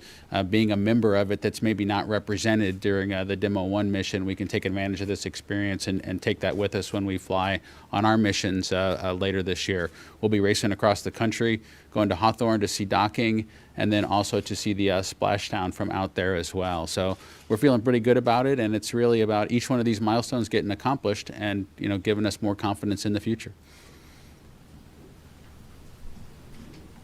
Doug, did you want to? Yeah, all I'll say is, this is the build-up approach that we learned very early as test pilots. And, we've worked ourselves to our first flight of the vehicle with DM1. And then, as Bob said, we'll work through those milestones. And then next up is the in-flight abort. And we'll have that to go, follow as they go through that exercise. And then that's kind of the graduation exercise for us to get on DM2 and go fly. So we'll work with the teams, and we'll be out in California, or we'll be here, and we're looking forward to supporting all of those events. The aqua shirt right here. Excuse me, Dave Mosher with Business Insider and Insider. I suppose this is for Elon. You said you're emotionally drained right now, having launched an uncrewed Crew Dragon, but you've got these two guys sitting right next to you. Do you think you're going to feel and handle that experience going into Demo 2? Like any thoughts on that? How you're going to get through that launch? I suspect it will be extremely stressful. But I mean, doing the this test flight, I think goes a long way towards feeling good about the flight. Bob and Doug. So, and in fact, right after Dragon, separated and we fired the thrusters, I went over and asked them what they thought. And they're like, "How do you feel about flying on it?" It seems like you felt good about flying on it. I was like, "Okay," They were in the control room watching all the data, so I'm like. Yeah, it's awesome when the guys told us what was going to happen, and that's what happened. That's how we like it to be. So. Yeah. So, but we're asked to make sure they're feeling good about it, and you guys were. So, we definitely want to launch until we've done everything we can possibly think of. That's for sure. And I think this plus the high altitude abort gives a lot of confidence about the actual mission with astronauts. Aviation Week. Thanks. Irene Klotz with Aviation Week. For Bob or Doug, did you see anything from your perspective in the firing room that in the countdown or in fueling, anything in the calls that kind of initially you're flagging as something you'd like to take another look at? And for Elon, thanks for coming out here. We've seen you here after the first reuse of a Falcon 9 and for Falcon Heavy. Big picture, how does this flight fit into your overall objectives and satisfactions personally and professionally? Thanks. Well, it's the whole goal of SpaceX was crewed spaceflight and try and improve space exploration technology. That's actually the full name of the company, is Space Exploration Technologies. So the goal is to improve space exploration technology, and that's with the view towards helping make humanity a spacefaring civilization. It's been 17 years. We still haven't launched anyone yet, but hopefully we will later this year. So that would definitely be the culmination of a long dream for a lot of people, me and a lot of people at SpaceX for sure. Can't wait. Bob and Doug? Yeah, I think it was, we've probably seen half a dozen, maybe 3/4 of a dozen combination of static fires or launches, either from here or from Hawthorne. And, every time we participate, it's just amazing to see how the team is hitting its stride, getting these vehicles ready to go into space. And I think, every launch count or every static fire, there are technical issues that the team has to go back and solve real time. And I don't think this was any different. And I thought everybody handled their roles very well. And it seemed like everything went smoothly all the way up until launch, and so far so good. So from our standpoint, this is what you want to see. You want to see the team hitting its stride as we get ready to put people on these things. And kind of as Doug described, we've seen several static fires or launches from various locations, from McGregor, from here, watching along in Hawthorne. And I think from our perspective is the thing that's been different with the Demo 1 mission is kind of the integrated operation. So seeing the Dragon team work with the Falcon team, usually it's a little bit more of a standalone payload, it seems, from the missions that we've seen. In this case, there can be things that you need to communicate between those two teams kind of real time. And to see the team kind of process that, kind of causes us to think a little bit about, hey, what's the crew perspective about that? What's Dragon going to tell the ground, and what's it going to tell us, and what does the Falcon team need to know about that? That's a piece of this that we got to see on Demo 1, and we'll get to make sure as we go forward that that's all captured in the simulations as we move forward. So that integration, we got to see it here, and we'll continue to see that as we get closer to flight. Right here in the second row. Marcia Dunn, Associated Press for Elon. I'm assuming you were in the firing room for launch, if that's so. And how much does it add to the satisfaction of seeing your rocket launch from the moon pads, the shuttle pads, and here you are in the firing room used by NASA for so many years and traditions? I mean, does that just add to the pleasure? Talk about that. I would never have believed that this would ever happen.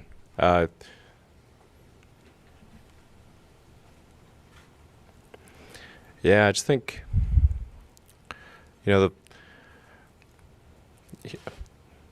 humanity landing on the moon, man, that was maybe the greatest thing ever. Maybe the greatest thing ever. So I can't believe we're launching from that pad. Thank you for letting us do that. Thank you for refurbishing it. Yeah. Yeah, it's really hard to believe. It's incredible history. Hope we go back to the moon soon. That's the goal. Yeah. We should have a base on the moon, like a permanently occupied human base on the moon, and send people to Mars, you know, and build a city on Mars. That's what we should do. The gentleman in the back, put your hand up high there. Mike from Fox 35. Elon, after you looked at Bob and Doug and said, how do you guys feel about going up in it? Did they say to you, how do you feel, Elon? And I wonder under what circumstances would you get in it and take a ride? Yeah, I'd be happy to go on the vehicle. I think it's good design. Lot of crazy amount of hard work from a lot of smart people at SpaceX, and with a lot of help from NASA. And I think it's a good vehicle. And you guys think it's a good vehicle, right? Yeah, we. Nice.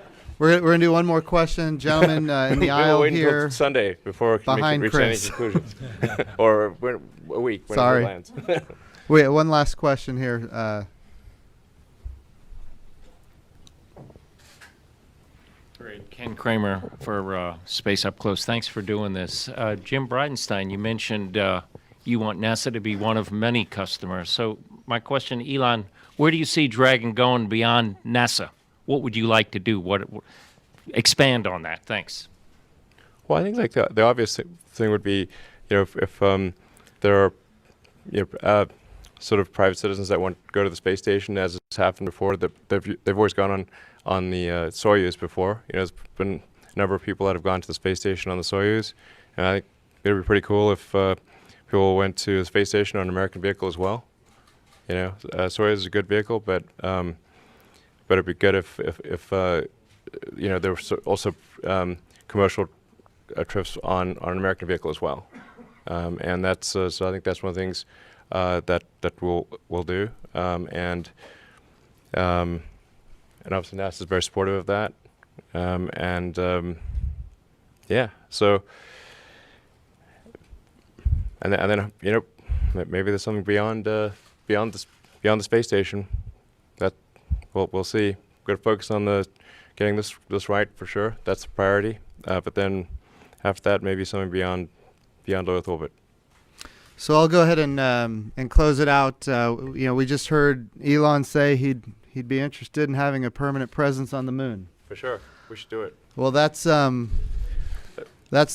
very first space policy directive given by the President of the United States to me as the NASA administrator, that we're going to go to the moon and we're going to go sustainably. So what that means is when we say sustainably, that means we're going to stay. And of course, the objective here is not just humans, but also landers and rovers and robots and humans, and utilizing our international partners and utilizing our commercial partners. And there's no doubt SpaceX has some really amazing ideas about what they could help us do at the moon and what they could help the coalition of international partners do as we develop this together. But the President's Space Policy Directive is clear. We're going to the moon. We're going sustainably. We're going with international partners. We're going with commercial partners. We're going to utilize the resources of the moon. That's a critically important part of the agenda. Why? We have to be able to live and work on another world for long periods of time. We have to be able to use those resources of another world, which is, of course, a great opportunity for us to prove those capabilities and technologies on the moon, because as it happens, you know, Mars and Earth are only aligned once every 26 months on the same side of the sun, which means when we go to Mars, which I know is high on Elon's agenda and it's high on NASA's agenda, when we go to Mars, we have to be there for long periods of time. So we have to figure out how how to do in situ resource utilization. And then ultimately we need to prove all of this out at the moon, which is a 3-day journey from Earth, which means we have a risk mitigation capability right there. We've seen what happens with Apollo 13. When something goes wrong, you can get home. If something goes wrong on the way to Mars, it becomes a lot more difficult. And so that's why the moon matters. It's why the moon is so important. It's the proving ground. And then at the end, we want to take all those technologies, all those capabilities. We want to retire the risk and go to Mars. There's great alignment between NASA and our commercial partners. And as we're seeing now with our international partners, just yesterday, I don't even know what day it is. It's like 2 days ago, I guess now, we had a great announcement from Canada. And they announced that they're going to be with us for the next 24 years in our sustainable return to the moon. And that's the kind of long-term, enduring commitment that we need. We need to grow the international partnership, and that means the partners that are currently there, we need them to help us in a bigger level. The International Space Station, amazing development that has proven the concept. We need to grow it. We need every piece of the architecture between the Earth and the moon to include our international partners. It's not just about Gateway. It's not just about the International Space Station, but it's about the entire exploration agenda in 3 different theaters that includes low Earth orbit, that includes the moon, and it includes Mars. And putting together a grand bargain, if you will, between our international partners and our commercial partners in a way that can be transformative for generations to come, so that we can have that permanent presence of humans on another world, starting with the moon and eventually Mars. And absolutely, it's a bright future right now. And I will say this, and I say this every time I have the opportunity to talk to an audience, and with all the cameras here, it's more important than ever. The president's first budget request increased our budget at NASA by $1 billion, which was about a 5% increase. And then even before I got sworn in as the NASA administrator, a bipartisan Congress in both the House and the Senate plussed us up by $1.7 billion. So I thought I was coming in to advocate for a bigger budget. And in fact, by the time I got there, it was actually smaller than what Congress had already given us, which is a really good problem for NASA to have. And interestingly, today, as Elon and I were out on the launch pad 39A, we had a conversation about why he got involved in this to begin with, and it was to inspire America to increase NASA's budget because of the return we get on those activities. Now, it is true, the idea that we can put humans on another world for long periods of time is great, but the benefits humanity has received from space exploration in general is immeasurable. The return on investment we get from that as a nation, and in fact as a world, the way we communicate, all of these cameras, DirecTV, Dish Network, internet broadband from space. I see a lot of people here that are going to put this on the internet. We talk about XM radio, for example, but the way we communicate, the way we navigate, the way we produce food. I was recently at the Ag Expo, and we're sensing the Earth in every part of the electromagnetic spectrum, and because of that, we can increase crop yields, we can reduce water usage. At the same time, we can preserve nitrates in the soil, feeding more of the world than ever before because of what NASA does.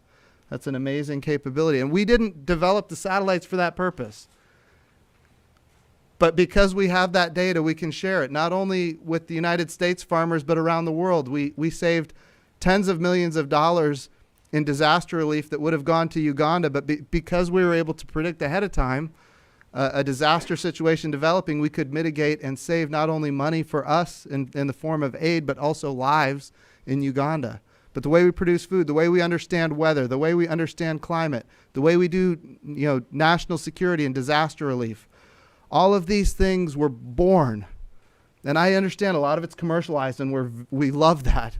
Helps save us money at NASA.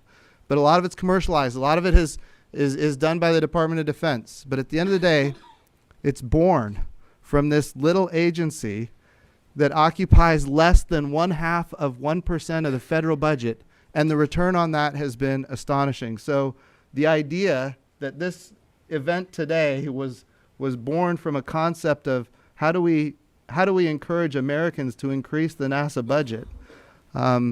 Friends, we have that opportunity right now, and it is in fact happening with bipartisan support in Congress and support from the administration. So we're at a great time.